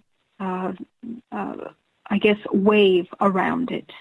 Now, every single one of those waves is, in a sense, a dimension. It is a possibility of time and space. And this is kind of what we're talking about when we talk about dimensions, because when we are experiencing our current dimension, we are also sharing time and space with other realities. In some sense, it's an aspect, or looking at something from a certain situation. So it's how we are looking at something primarily, and our perception is based on what we are creating in this time and space. Does that go on to mean that we are living in parallel dimensions at the same time, like a different version of us? This is where I always get confused with this subject. So here's how it works. When we incarnate into the physical 3D realm, we are multidimensional beings. And let's say the soul, the core of the engine of this physical body comes in and merges into this physical body. It's almost like light is being filtered through a prism. And that prism will fractalize into a spectrum. And the spectrum is what will be different fractals of that core, of that whole. And those different fractals are obviously split up with a range, a variety of that same information, but on different ranges. And so when we talk about these dimensions, each one of those fractals are a fractal of yourself, which is available within a different dimension. So the three-dimensional reality that we live in is the physical. It's heavier, so everything you can feel it. You are the five senses. You can utilize the five senses to identify your surroundings, your time, and your space. But when we go into higher dimensions, certain aspects of us will be disabled and some aspects of us will be enabled. And that means that for us to navigate in those different dimensions, we need to be in alignment with the frequency that sustains the structure of that reality. So every single dimension has a different structure of reality. The body, the human, has multiple aspects to itself at any given time. And we are all not just this physical body.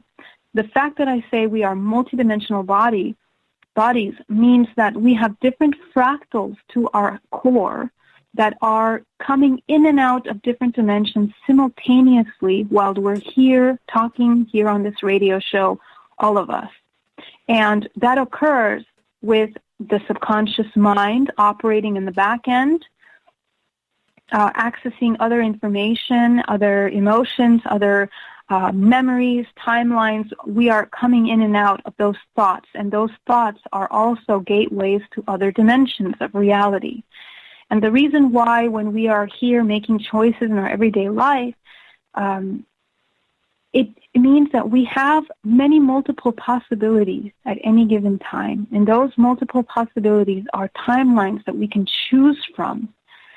So yes, it's a possibility for us to be living on multiple timelines, because especially when we're not aware that we are multidimensional beings, certain aspects of ourselves that don't have the connection to our consciousness can be manipulated, attached, moved from our space.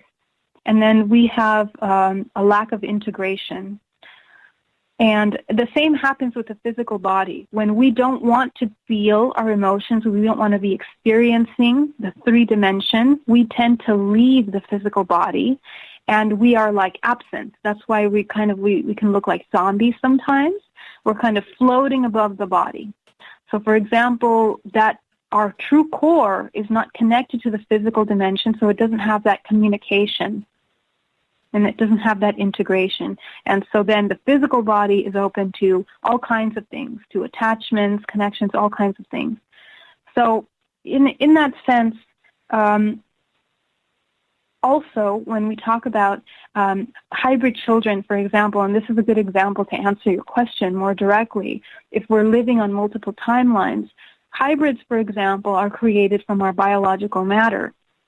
And that biological information is also taking an aspect of information that is connected to our whole self, our whole soul. So the soul that hybrid has is also connected to us.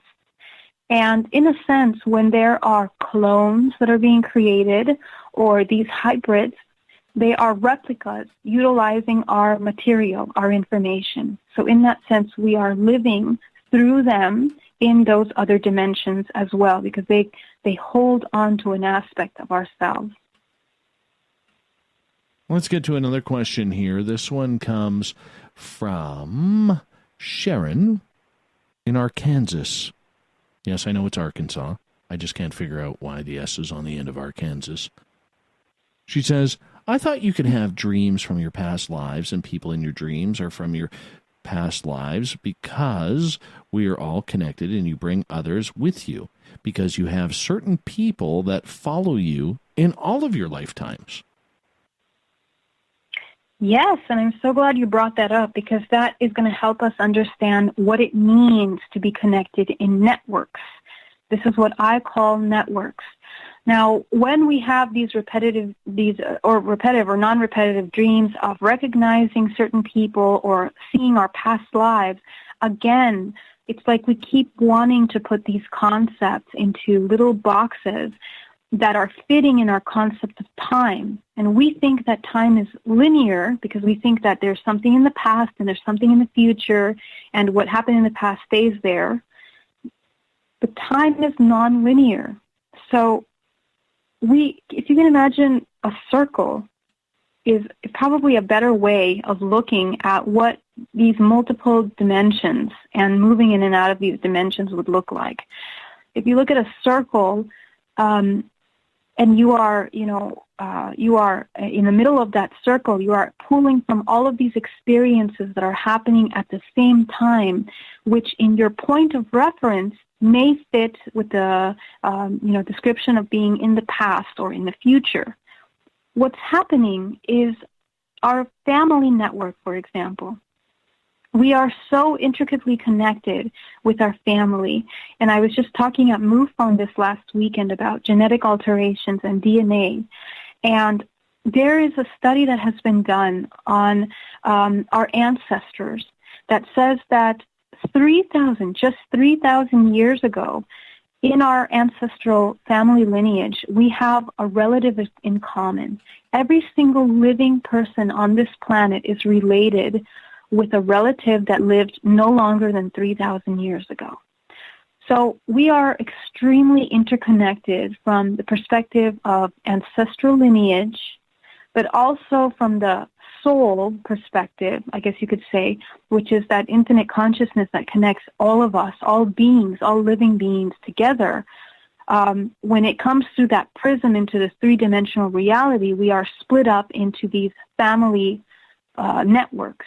And the family networks are connected with each other and combined based on their resonance and their frequency, based on collective trauma, based on experiences, based on their frequency. That's how families are built. And when I'm talking about families, I'm talking about your ancestral lineage of your father's line, your mother's line, and every other person that plays a role in those individual lives make up the network.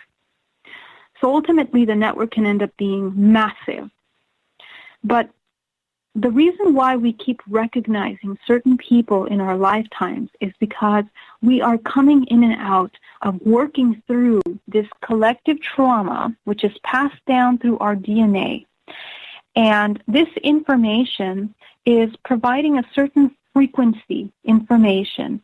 And what you're going to notice, and what I notice in my work with working with thousands of people, is that we seem to have a certain key blockage that is passed down through the family.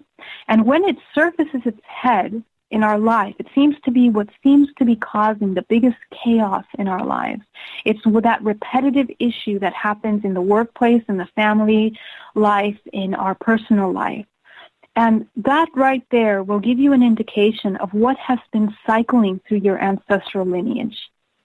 The reason why I'm bringing all of this up is for you to understand that in past lives, we are cycling through those very same experiences with the same people in our network in different costumes. So your father was your brother, your husband was your mother, so on and so forth. We are cycling through this collective trauma that we share with our network. And our network is made up and collected through this information. So this is why we have dreams sometimes, or we can access, when we want to, the information of our past lives. We can do our own regression and find out who was who in our past lives.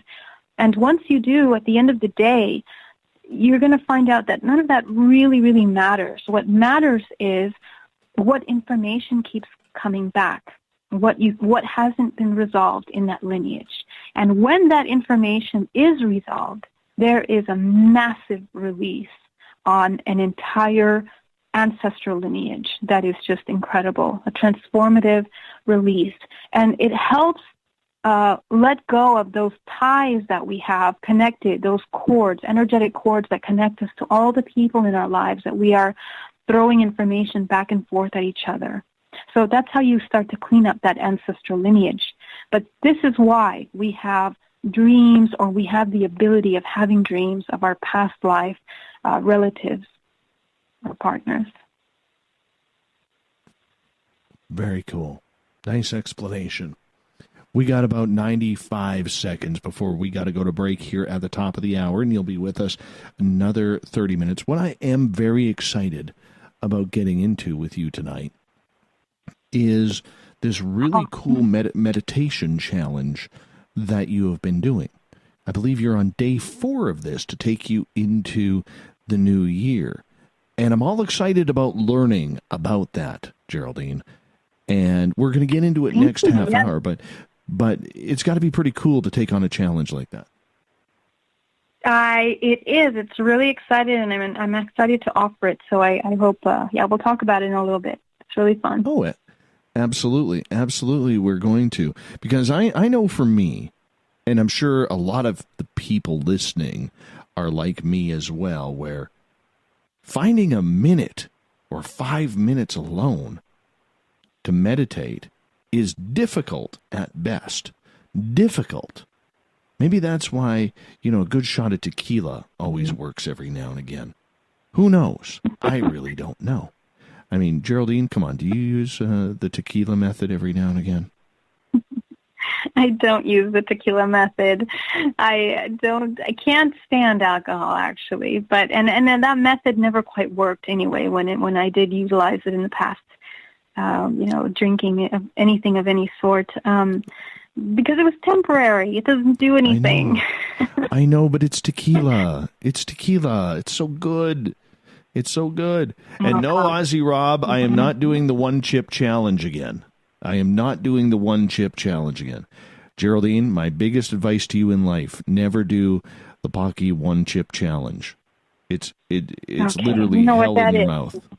It's one chip at 1.9 million Scoville units of pure heat and hotness and anger and brimstone. Don't try it. It's terrible.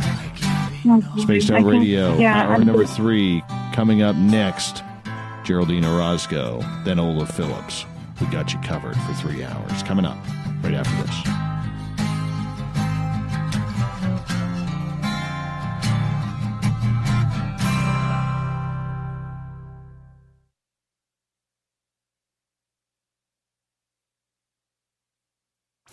Come hang out with Spaced Out Radio, where we own the night. This is Carl. You can follow Dave on Twitter at Spaced Out Radio, and during the show, use the hashtag Spaced Out Radio to chat with us live. On Instagram, at Dave Scott SOR. On Facebook, give our page a like, Spaced Out Radio Show. SOR archives are free on YouTube at Spaced Out Radio. Come join us, or I will come join you. See you at your window. At spacedoutradio.com, we have a little bit of everything for you to stay up late. So while you're there, check out our SOR Newswire, where our team brings you stories of the weird and strange to the WTF from around the globe. News on Bigfoot, UFOs, paranormal, Darwinian-type crime tales. It's the stories that the mainstream media usually won't touch. Well, we got them all on the SOR Newswire, only at spacedoutradio.com. You're listening to Spaced Out Radio Live with Dave Scott on the Deep Talk Radio Network. You know, it's hard being the bad man of ufology, but that's just the way that I like it. This is Chris George Zuger, and I'll be hanging out with Dave Scott and SOR scientist Chris Cogswell for Reality Paranormal, the second Wednesday of every month. And our job is to break it down and come to conclusions as to what is really going on in the supernatural world. I'd love for you to join us right here on Spaced Out Radio. Find your escape where time has no limits. It's about living today and cherishing the heritage of yesterday. A spirit of adventure for what is new, with the nostalgia of the past. Your timepiece is a reflection of who you are. Life surrounded by beauty from the world around us to the soul within. EscapeWatches.com. There is no time like the present to enjoy your escape. Use promo code SMF2017 for your 20% discount today. Do you want to know what's really going on in your world? Do you have questions about who you can trust in the mainstream media? Then look no further than the Rebel Planet. Come get the straight answers right here at spacedoutradio.com. Join me, Jamie Sexton, creator of Rebel Planet News, as I fill you in on the stories behind the stories. All you truth seekers, be sure to tune in to Rebel Planet on spacedoutradio.com the third Thursday of every month.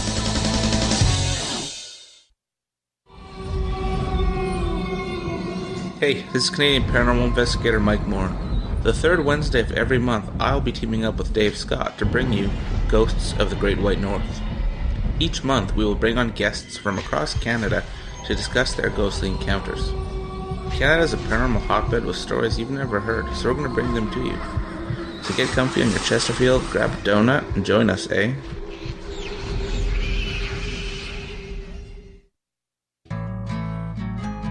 Looking for a place to advertise at a very reasonable cost?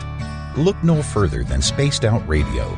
SpacedOutRadio.com has an advertising tab that you can click to check out our daily, weekly, and monthly packages to play on the radio, or our website including social media. From commercial spots to banners, we have it all.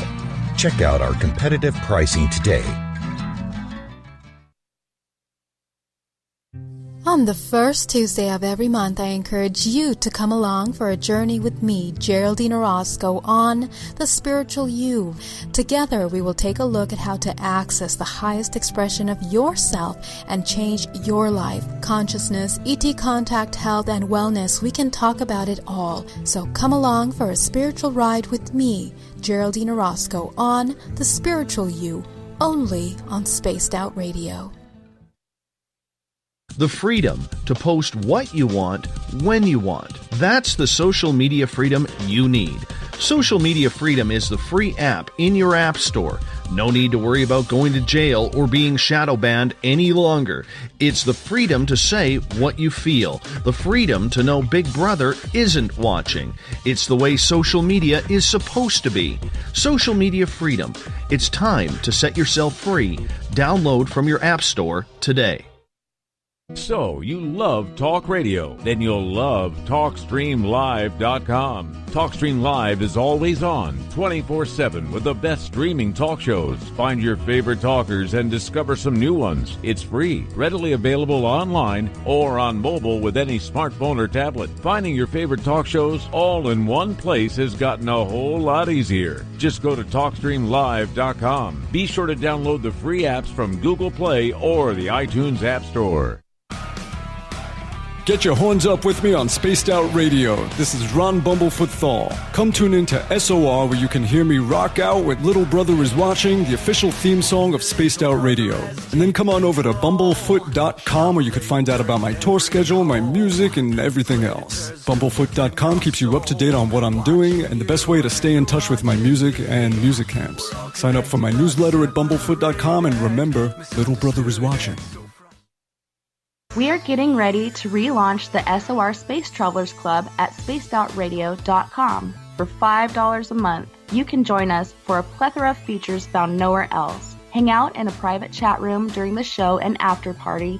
You can check out some exclusive content and a store specifically for you, as well as a private listener forum where you can post your thoughts, stories, and pictures. The SOR Space Travelers Club, coming soon to spacedoutradio.com.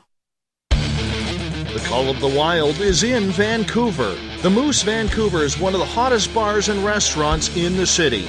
Open until 2 a.m. nightly, the Moose will rock you like a hurricane all night long. Great food with everything on the menu at $6.95 near the corner of Nelson and Granville. Get your horns up and come rock with us. The Moose Vancouver, the official rocking bar of Spaced Out Radio.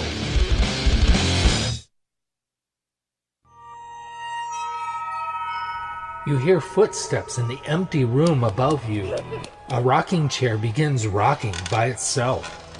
Don't be afraid of the things that go bump in the night. Reach for Spirit Storybox, the iPhone app the Huffington Post UK called the only ghost hunting app you will ever need. Spirit Storybox. The spirits are telling their stories. Are you listening? Visit purpleplates.com today. For over 40 years, the Purple Energy Plates have been delivering amazing results for their many customers. Inspired by the great genius Nikola Tesla, the harmony, healing, and energetic effects of the plates have proven over and over to be beneficial and often miraculous to thousands of customers. Check their site for daily specials and choose from their many energy products. You won't be sorry. Visit them today at purpleplates.com. Would you like to connect with us? Head to spacedoutradio.com for all your latest show info. Now, back to Dave Scott and SOR. Welcome back to the third and final hour of Spaced Out Radio tonight. I am your host, Dave Scott. Thank you so much for being with us. Tomorrow night on the show, we go into a topic we've never talked about. We're talking Maitreya, Buddhism. Author Dick Larson will be with us. We get going at 9:06 Pacific, 12:06 a.m. Eastern at spacedoutradio.com. Hi to everyone listening in on the SOR Radio Network and Deep Talk Radio. Don't forget, all of our archives are free for you to listen to at youtube.com/Spaced Out Radio. Do old Davey the favor, hit that subscribe button. Bill Cardwell has set the password for tonight in the SOR Space Travelers Club. And you know Bill isn't feeling too well when he gives me something like this. Tractor. Tractor is your password. Use it wisely, space travelers, as Bill sets a password each and every night right here on the mighty SOR. Our website is spacedoutradio.com, where we have a plethora of features for you. Get your horns up for some Bumblefoot. You can shop at our Spaced Out Radio store very, very soon. We got some new product being made. And Captain Shirk's SOR Newswire is up for grabs for you to read as well. The first Tuesday of every month, we bring in Geraldine Orozco from BayAreaMeditation.com, BayAreaMeditation.com. And, of course, we love it when she's on here for The Spiritual You. Geraldine, welcome back. Hey, Dave. Always such a pleasure to be here. Oh, we love having you here. Absolutely love having you here. And I know we got a question from Sharon down in the chat room, and she is asking, I was wondering if I want to go to a party and then choose not to go into this dimension, in another dimension, I might go ahead and go. As we were talking dimensions earlier on. More power to you, girl. If you can do that, I'm totally with you. That's usually how I go to all my holiday parties, too. I'll send other aspects of myself to show up. All right. Anushi is asking, I heard somewhere cutting cords doesn't remove root cause of the problem. If we cut cords, then why does it come around again? What needs to be done to cut those cords daily? Does it actually remove root cause of problems? That's an awesome question. And actually, when we talk about cutting cords, we're not talking about eliminating the problem between you and the other party. We're talking about neutralizing the energy or the information that is being thrown back between the two parties back and forth. So, for example, we are constantly connected with each other energetically with everyone that we come in contact with throughout our day. We are creating a cord of connection, and that happens through vibrational resonance, but as well as sometimes emotional connection. And those emotional connections, because your emotions are emitting a frequency for your body, is in alignment with another person's emotions. Now, when you are not aware of your own personal space, what's going to happen is that sometimes we take on other people's emotional frequencies, or whatever they're putting out, projecting. We take that on as our own. And sometimes those things don't belong to us, but because we're not conscious of our space, of our energetic boundaries, we take it on as our own. And this is where we start getting anxiety, stress, exhaustion. We feel drained when someone is talking about their problems to us because now we have made them our own. Instead, the opposite is coming from a neutral perspective. And what neutrality really means is, and this is really important, the integration of duality will be the cause of neutrality. So when we integrate the duality, which means when we are integrating the perceptions of what is good and what is bad in all aspects of ourselves, in our psychology, in our emotions, and in how our perceptions are, then we can start looking at things, again, I was mentioning this earlier, from a more complete perspective instead of one-sided.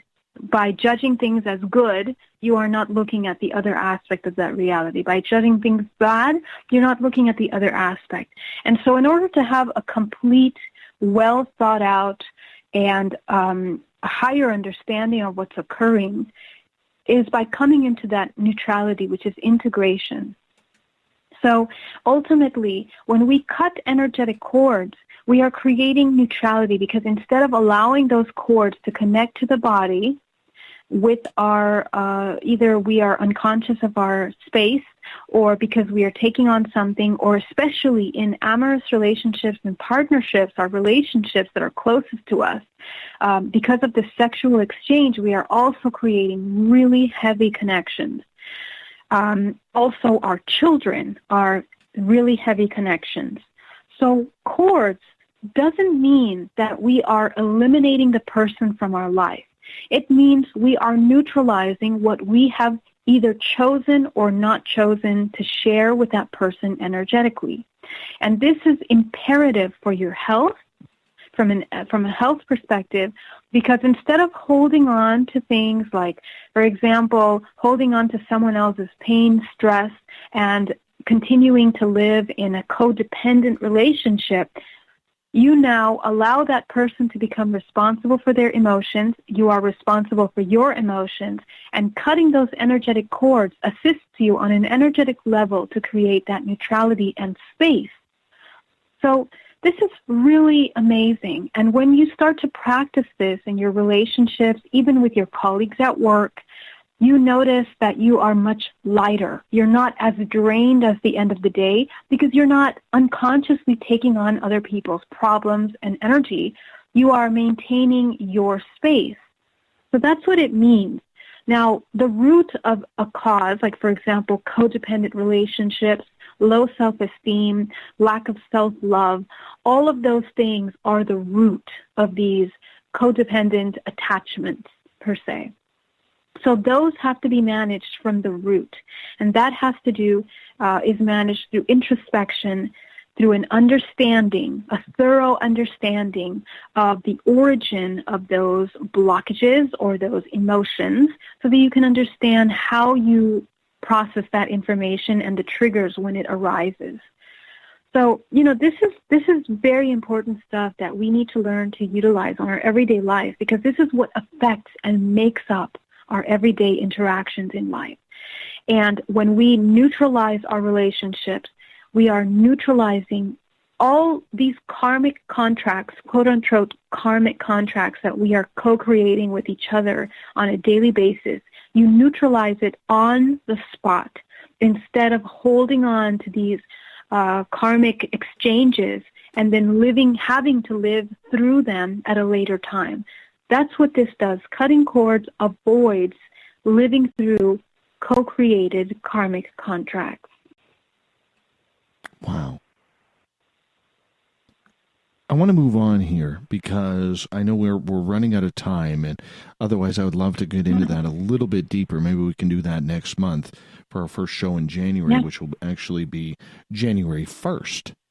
You're gonna survive the New Year's and come on with us on January 1st. Maybe we could get into, cosmic karma a little bit more at that point. But I'm just kind of curious in regards to, you are in a little bit of a challenge right now because you took on a 30-day meditation challenge. Tell us what that's all about. So here's the thing. Usually people for New Year's, we set up resolutions for what we're going to do in the New Year's. And how many of us actually follow through with that? Even how many of us get through January following through with that? A lot of us say this year I'm going to eat right. I'm going to, be more loving. I'm going to love myself. I'm going to eat better.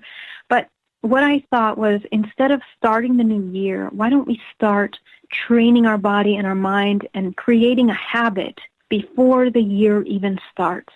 And at least you can end 2018 with a routine that is really beneficial to your mind and your body.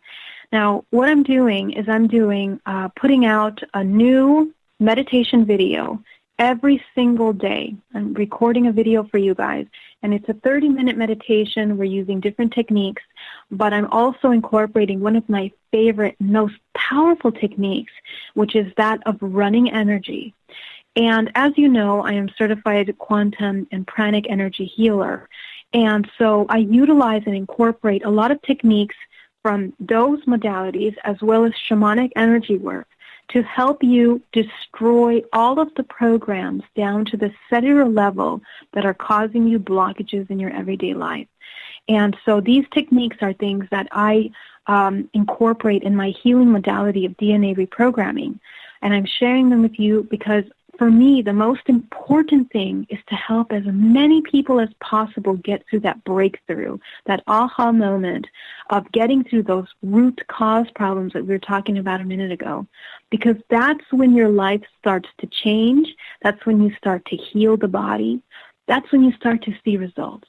People that look for healers, look for things outside of themselves to heal them, you're never going to get the results that you need, the lasting change, unless you do the work yourself. And so, these next 31 days, 31 videos of meditation daily is to help you target, identify, and heal those aspects. So, for example, when you're getting to that holiday party with your family, you now have worked through some of that stuff, those trigger points. And that's what I'm doing. I'm working on those trigger points every day, identifying the trigger points, working through some solutions to help you navigate them when the time of the trigger comes. So I thought it was a really great thing to do in December because, of course, we're talking about holiday stress, and that's exactly why. Help you find yourself, your true core values, so that you're not confused and lost, depressed, overwhelmed when it comes to dealing with family and how to navigate all of these, trigger points that are all around us this month. So when you're going through this, what do you try and seek each and every day during meditation? Are you trying to set yourself a new goal? Are you trying to formulate a healthier response within yourself? What are you going through? So I'll first talk about me personally, because for me, meditation is like hygiene, like brushing my teeth, taking a shower. You get up and you realign your body because we are multidimensional beings. We all forget that we're multidimensional beings. And as multiple dimensional beings, it requires attention to those different aspects of ourselves. The majority of us completely neglect our energetic body. We neglect our our higher self. We neglect our inner connection, and we even neglect simple communication with our needs. And that is the reason for so much sickness and destruction in this world. The more that we connect with ourselves and we understand how we work, we're going to understand how the structures of control are operating around us. And meditation for me is targeting and deprogramming all of those programs that I'm going to be bombarded with the moment I step outside my door that cause me stress, anxiety, depression, anger, resentment, all of those things that I deal with on a daily basis. They help me deprogram those so that I can now take charge of my experience on a daily basis. And instead of being a victim or moved and, helpless in my life, I am now in charge of my emotions, my experiences, and what I am co-creating in my life. And so that is what meditation is to me. And so it is a practice of connection to the self and understanding of your life and your experience. So these meditations are built to assist you in training yourself to have that connection with your body, to understand what your multidimensional body looks like so that you can understand how to navigate your everyday life. Laundry, to the children, to your workplace, to your husband, your wife, all of those things are things that we need to learn how to interact with. And the sooner we sit down and find some silent time, the sooner we're going to understand why things aren't working or, possible ways that we can enhance what is working. So, it's really just a matter of understanding how worthy you are and taking time for yourself as a human instead of living through desperation, stress, anxiety, helplessness, transforming that entire paradigm.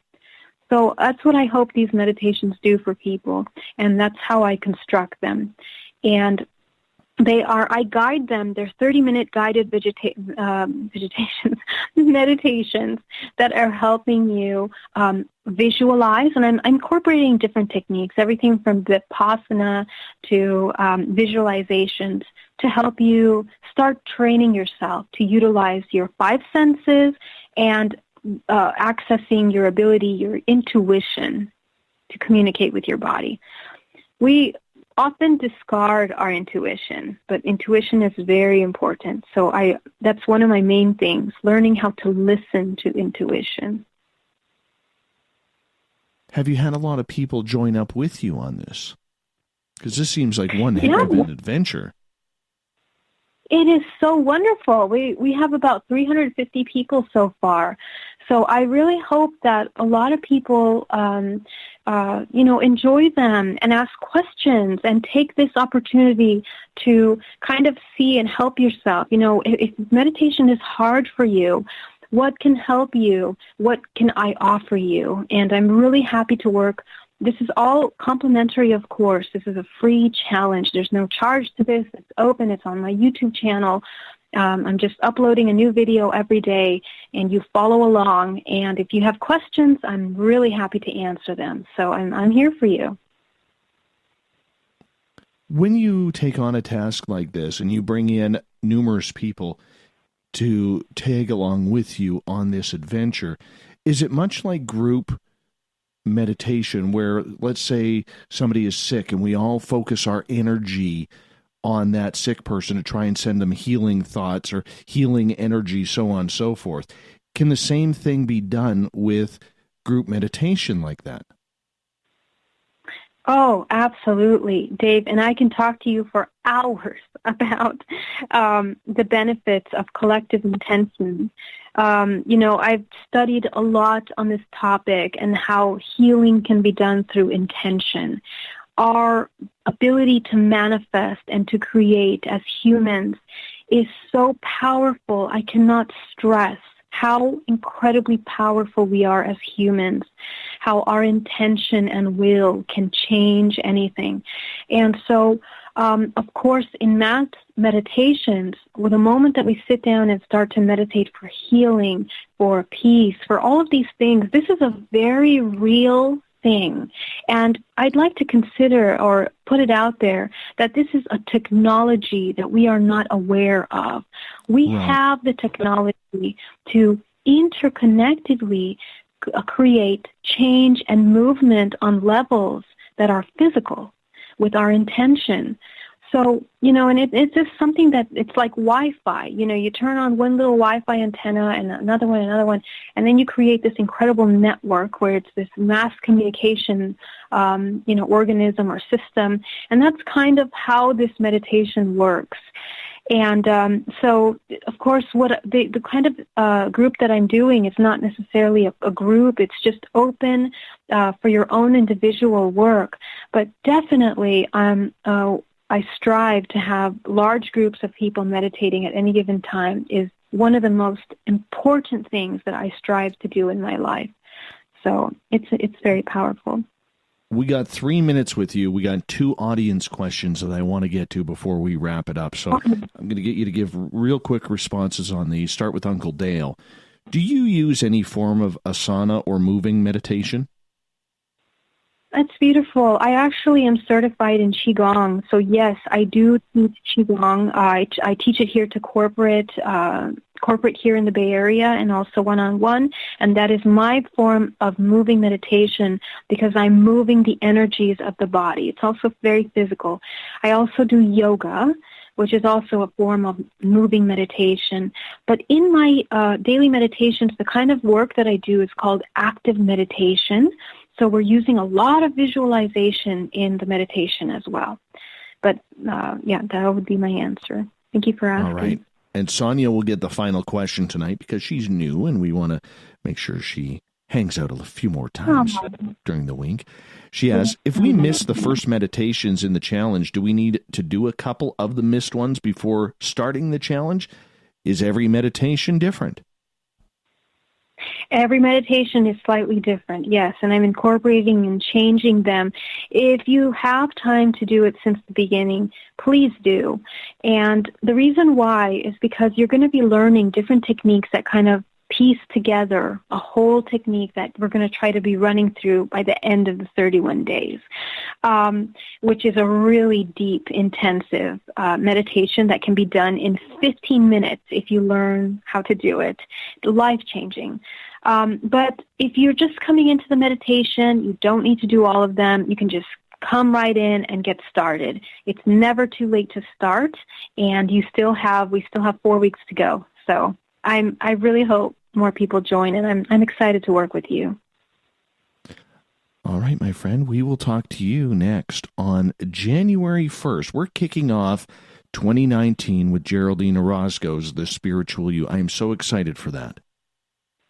I'm so excited, and I want to wish everyone an incredible end of year, and I will see you on January 1st for our little celebration. So all my love to you. Stay grounded, protected, aligned, and creating consciously. And don't forget, we also need you, before you go, to let our audience know where they can find you on your website, Instagram, Twitter, Facebook. Yes, Dave, thank you so much for having me. You can find me at GeraldineOrozco.com and BayAreaMeditation.com to get a DNA reprogramming with me. And I'm on Facebook and Instagram, Bay Area Meditation. You can find me in all those, and I hope to connect with you. All right, my friend. It's been a wonderful, wonderful time having you on in 2018. And I will say this, because I get the final word with the microphone always, that I've met a lot of people in this field, and you were one of the truest, most awesome people out there that are really trying to help and are not in it for your own self-good, but the good of others as well. Keep up the fantastic work that you were doing, and all the blessings to you over the Christmas holidays, because I don't say, the holiday season. I'm not politically correct like that. But all the best to you, your family, and everybody you care about over the Christmas holidays. And I'm very excited to have you back on for January 1st. Thank you so much, Dave, and happy holidays to you and your beautiful family as well. You are incredible, and I'm excited. Yeah. Thank you so much. Coming up next, we got Olaf Phillips and the SOR Newswire.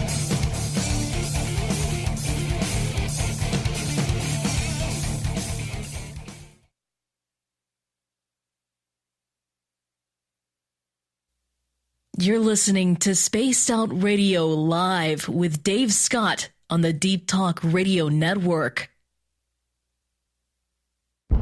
Are you intrigued by Paranormal Talk Radio? You'll love the new Paranormal Radio app from TalkStream Live. You'll find a great selection of talk shows covering UFOs, ghosts, strange phenomena, and much more. Download the Paranormal Radio app now and start listening to the very best in paranormal talk entertainment, including the network you're listening to right now, the Paranormal Radio app, free in Google Play and the iOS App Store. Did you know Spaced Out Radio runs 7 days a week? Hi there, this is Tessa Nicole Thomas, and I'm here to take you on a paranormal journey each Saturday and Sunday night. Why change the station when you have it all right here? Together, we'll hang out and share some strange and scary stories. And don't forget, we have Psychic Sundays as well, so come tune in Spaced Out Weekend. We get going at 9 p.m. Pacific, midnight Eastern, only at spacedoutradio.com, where we own the night. Coming soon to our website, spacedoutradio.com, is the SOR Space Travelers Club. For just $5 a month, you can get into a private area on our site where you can hang with other listeners in our chat room, post in our forum, and check out a bunch of exclusive content and store that won't be found anywhere else, including a nightly after-show party with Dave. It's going to be the best $5 a month you're going to spend. The SOR Space Travelers, only at spacedoutradio.com.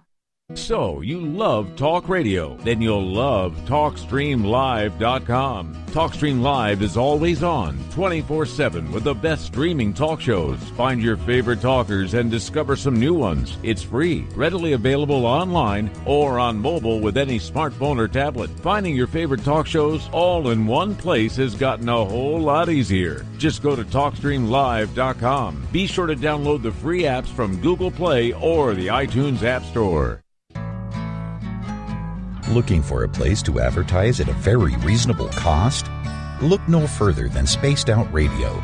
SpacedOutRadio.com has an advertising tab that you can click to check out our daily, weekly, and monthly packages to play on the radio, or our website including social media.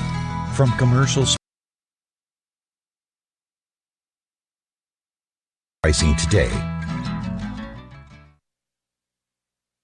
Visit purpleplates.com today. For over 40 years, the Purple Energy Plates have been delivering amazing results for their many customers.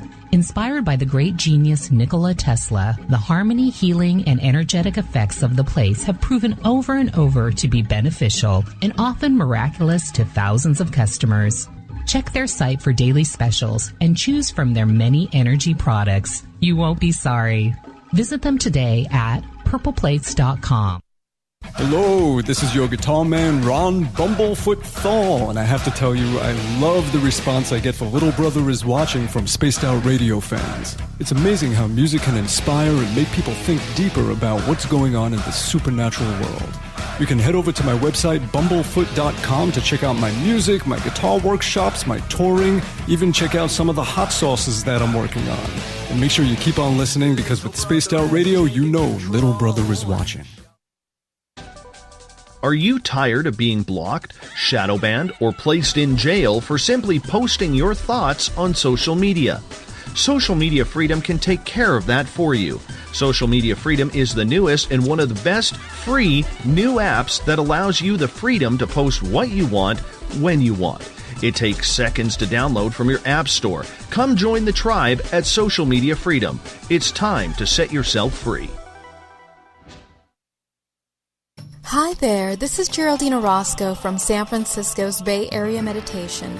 I invite you to join me the first Tuesday of every month with Dave Scott for Spaced Out Radio's The Spiritual You. In this fast-paced world we live in, it's time for you to take some time for you. We'll cover every possible subject from powerful meditation to healing techniques to your own intuition and spirituality. So come join us for The Spiritual You. Heading to Vancouver and looking for a night on the town? The Moose Vancouver is the bar that never stops rocking until 2 a.m. every night. The Moose has great food with everything on the menu from $6.95 to $8.95. Fantastic, vibrant staff and rock and roll that will bring you back to when the music was real, the hair was long, and the guitars were rocking. Get your party on at the Moose Vancouver, the official party bar of Spaced Out Radio. A timepiece is a reflection of who you are, and what better way to show off the real you than with an Escape watch? Escape is a lifestyle brand accessorizing your days and nights. Choose to escape and create the life of discovery that you deserve. Dream, play, unite with your own personalized Escape watch. Head to escapewatches.com. There is no time like the present to enjoy your escape. Use promo code SMF2017 for your 20% discount today. We're bringing scientific thought to the paranormal. Hi there, this is Spaced Out Radio scientist Chris Cogswell. Join me, Chris Zuger, and Dave Scott the second Wednesday of every month, where we break down the who from the woo when it comes to everything paranormal. We'll investigate and try to bring sensible answers to those straight and sometimes outlandish questions people have. Hey, not everything has an answer, but we'll do our best. Listen in to Reality Paranormal only on Spaced Out Radio. You know, it's hard being the bad man of ufology, but that's just the way that I like it. This is Chris George Zuger, and I'll be hanging out with Dave Scott and SOR scientist Chris Cogswell for Reality Paranormal, the second Wednesday of every month. And our job is to break it down and come to conclusions as to what is really going on in the supernatural world. I'd love for you to join us right here on Spaced Out Radio. You hear footsteps in the empty room above you. A rocking chair begins rocking by itself. Don't be afraid of the things that go bump in the night. Reach for Spirit Storybox, the iPhone app the Huffington Post UK called the only ghost hunting app you will ever need. Spirit Storybox. The spirits are telling their stories. Are you listening?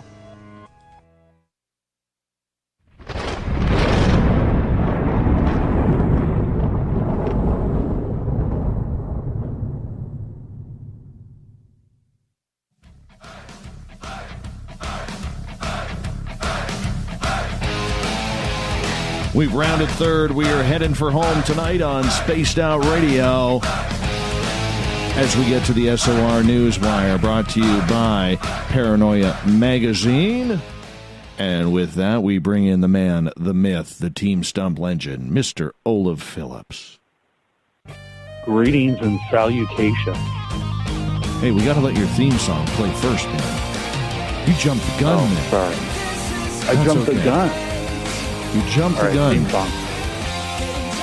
All right, theme song's on. We won't tell anybody. You can have it. The news is always changing around SOR headquarters here. So we always like to bring in and end the show with the weird, the wacky, the WTF, and that's why we bring in Olaf Phillips from Paranoia Magazine at paranoiamagazine.com with the SOR Newswire. Olaf, welcome back. Hello. Hey, how you doing? It's always nice when you come in after your theme song. Yeah, no. Well, I can't hear it.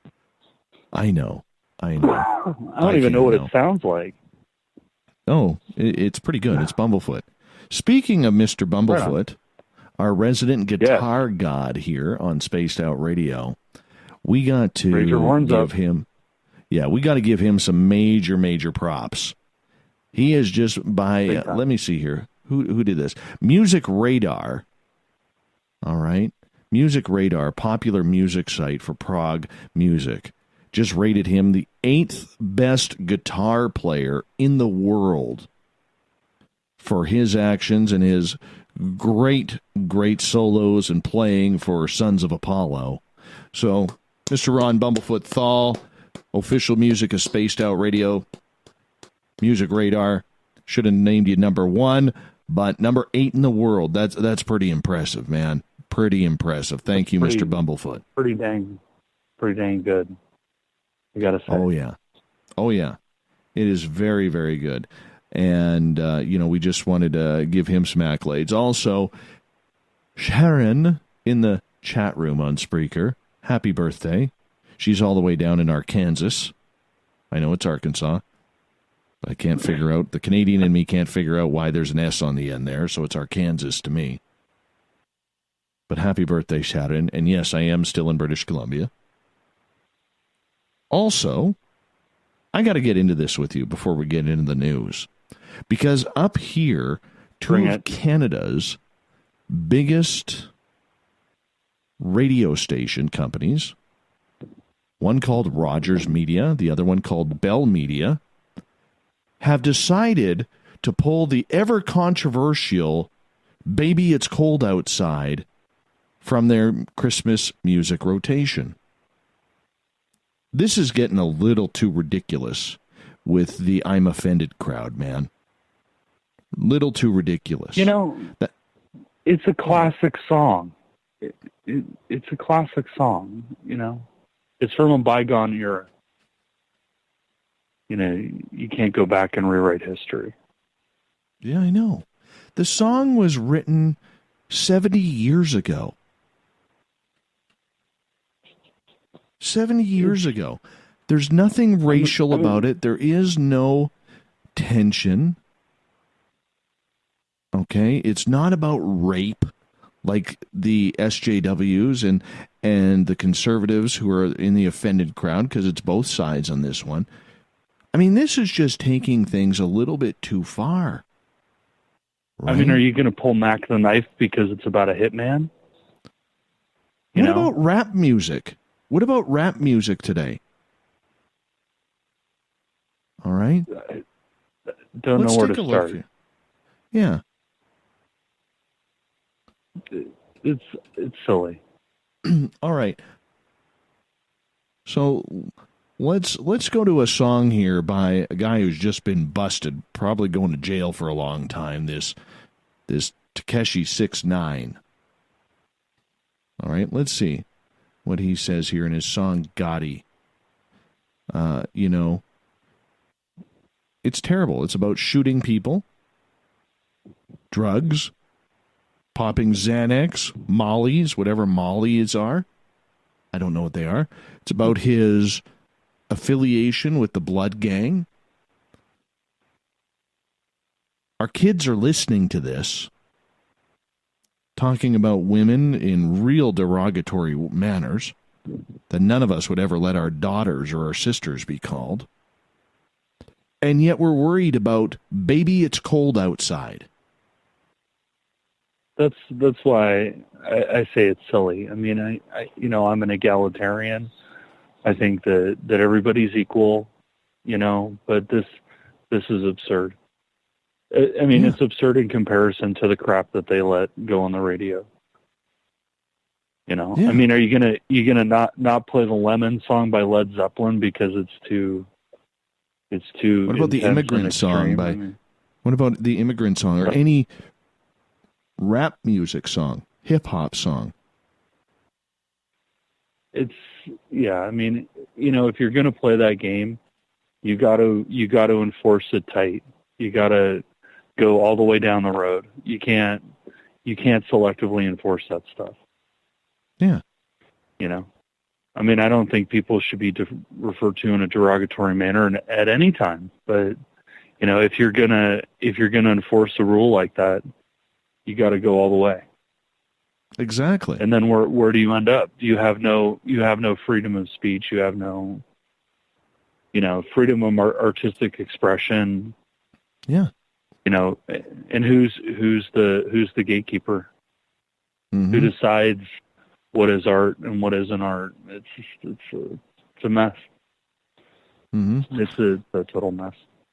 Eminem went and Rihanna got a number one song with this. Remember a few years ago, came out with Love the Way You Lie.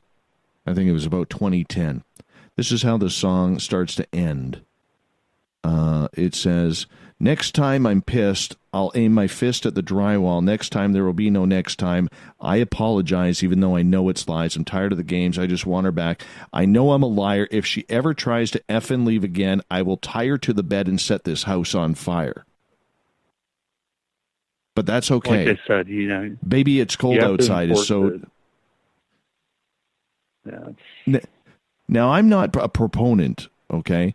I am not a proponent of banning rap music or hip-hop music. I like the freedom of expression. If I don't like it, guess what I do? I don't listen to it. But for this small minority that can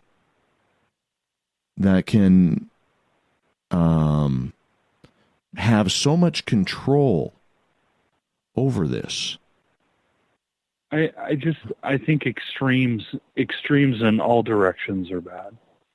Yeah. You know, I think we have to temper it, and it's really on us to teach our children what is right and what is wrong. Mm-hmm. You know, but I think we need to temper it and to moderate.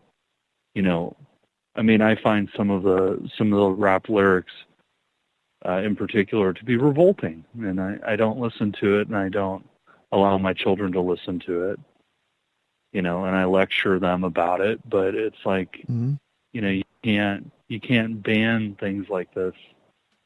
It's not right. Well, you know, and the funny part about it is the Washington Post in 2014 actually wrote that this song was once seen as an anthem for progressive women in the earliest years of the sexual revolution. I can see that. Because she was saying, I'm not going to go home to mom and dad's place. I really want to stay over. You know, I really want to warm up by the fire or something else. What's in this drink? Which was a signal for, back then, people saying, I think I need something in here. My drink is a little non-alcoholic. Ridiculous. Ridiculous. It's ridiculous. Exactly. Which has been used in numerous movies, by the way. Just so we know. Oh, yeah. Elf. Exactly. Elf. Yeah. So. A very good rendition of it, by the way. Exactly. Exactly. You ready for some news? Let's do some news. I am. This hot off the presses from Florida, Miami duo arrested for operating dental practice out of a bus. 2 people are behind bars after allegedly running an illegal dental practice out of a bus in Miami. According to Miami-Dade police officials, Daniela Solberin and Victor Bernal were arrested earlier this month for practicing healthcare without a license. Bernal was also charged with possession of drugs with intent to sell. During an undercover investigation, officials scheduled an appointment with Bernal for a dental procedure. Excuse me. They arrived at the bus, which was parked somewhere you don't care about. Solberin diagnosed, evaluated, and offered to treat the officer. That's when police moved in and arrested the 2. While police were searching the bus, they found a bag containing various prescription drugs, including lidocaine, mephricane, ibuprofen, and other dental products. So there you go. If you need to have your dental procedures done, these guys will illegally do it in a bus. Why not? Why not? Why not? Get a couple of teeth full. Why not? I would like to know how they're sterilizing the needles if you have to have a filling. You know, it's all out there. It's all up in the air. Do you dip it in the? In the gasoline and let the needle on fire so the heat cleans off all the germs? You know, when I think of dental procedures, I think of getting it done in a bus. I think, you know, go find a bus somewhere and have a root canal. You ready for more? If it's from Florida, definitely. Woman arrested in attack over ketchup pleads not guilty. A woman who allegedly attacked a manager of a McDonald's restaurant in Santa Ana last month after demanding ketchup packets pleaded not guilty Thursday to misdemeanor charges of battery and obstructing or intimidating a business or its customers. Myra Bernice Gallo, 24, had been held in lieu of a $15,000 bail since her arrest Tuesday, was released on her own recognizance after entering her plea. Let's see. Santa Ana Police Corporal Anthony Bertanga said Gallo ordered food through the drive-in lane of the restaurant, somewhere you don't care about. Apparently upset about her order, she allegedly confronted the 22-year-old female manager after getting inside through a back door, which had inadvertently been left open. She didn't get her ketchup or enough ketchup, so she takes it on herself to go through the employee entrance and confronts the manager, and the manager says, "Hey, you have to go outside," Bertanga said last month. At this point, Gallo allegedly became physically combative and pushed and choked the manager, who reported pain in her elbow, back, and neck, as well as a 4-inch scrape on her back, according to Santa Ana police report. Didn't get enough ketchup? Beats up Apparently the manager. Not. Apparently not, my friend. And apparently they received a ton of tips. I quote, ton of tips. You ready for news from Canada? Oh, give it to me. If it's from Canada, is it anything like a Florida story? It's even better. Cows can be pessimistic. Cows can be pessimistic, and it affects their ability to cope with stress. This is from Vancouver. Dairy cows can be optimistic or pessimistic from a young age, and their inherent outlook can predict their ability to cope with stress. New research from the University of British Columbia. Nice. Yeah. See, I knew they were doing something good on the coast there, working with cows. Working with cows. Never go wrong with it, man. You never go wrong with it. Let me tell you that. You can. Researching cows is a booming business. Well, let me throw this at you before we go to the thought of the Dave. Okay. What do you think of PETA's new ad, where they are trying to say, like, having sex is like, it's really weird. I don't know what it's all about, and I know people are going to roll their eyes at me, but the advertisement pictures literally show two people in bed with an animal beside them, and these people look like they've just finished having sex, and now you have the animal in there, and now everybody's questioning PETA. Are you talking about, sex with the animals? Is that what you're talking about? Like, it's really weird, man. I don't get it. It's really weird. You got to see the advertisement. I'm not doing a good job at explaining it. I know. I know. I'm going to have to check this out. Yeah, you got to check that out. It's a weird advertisement. Let's get to the thought of the day, shall we? Let's do it.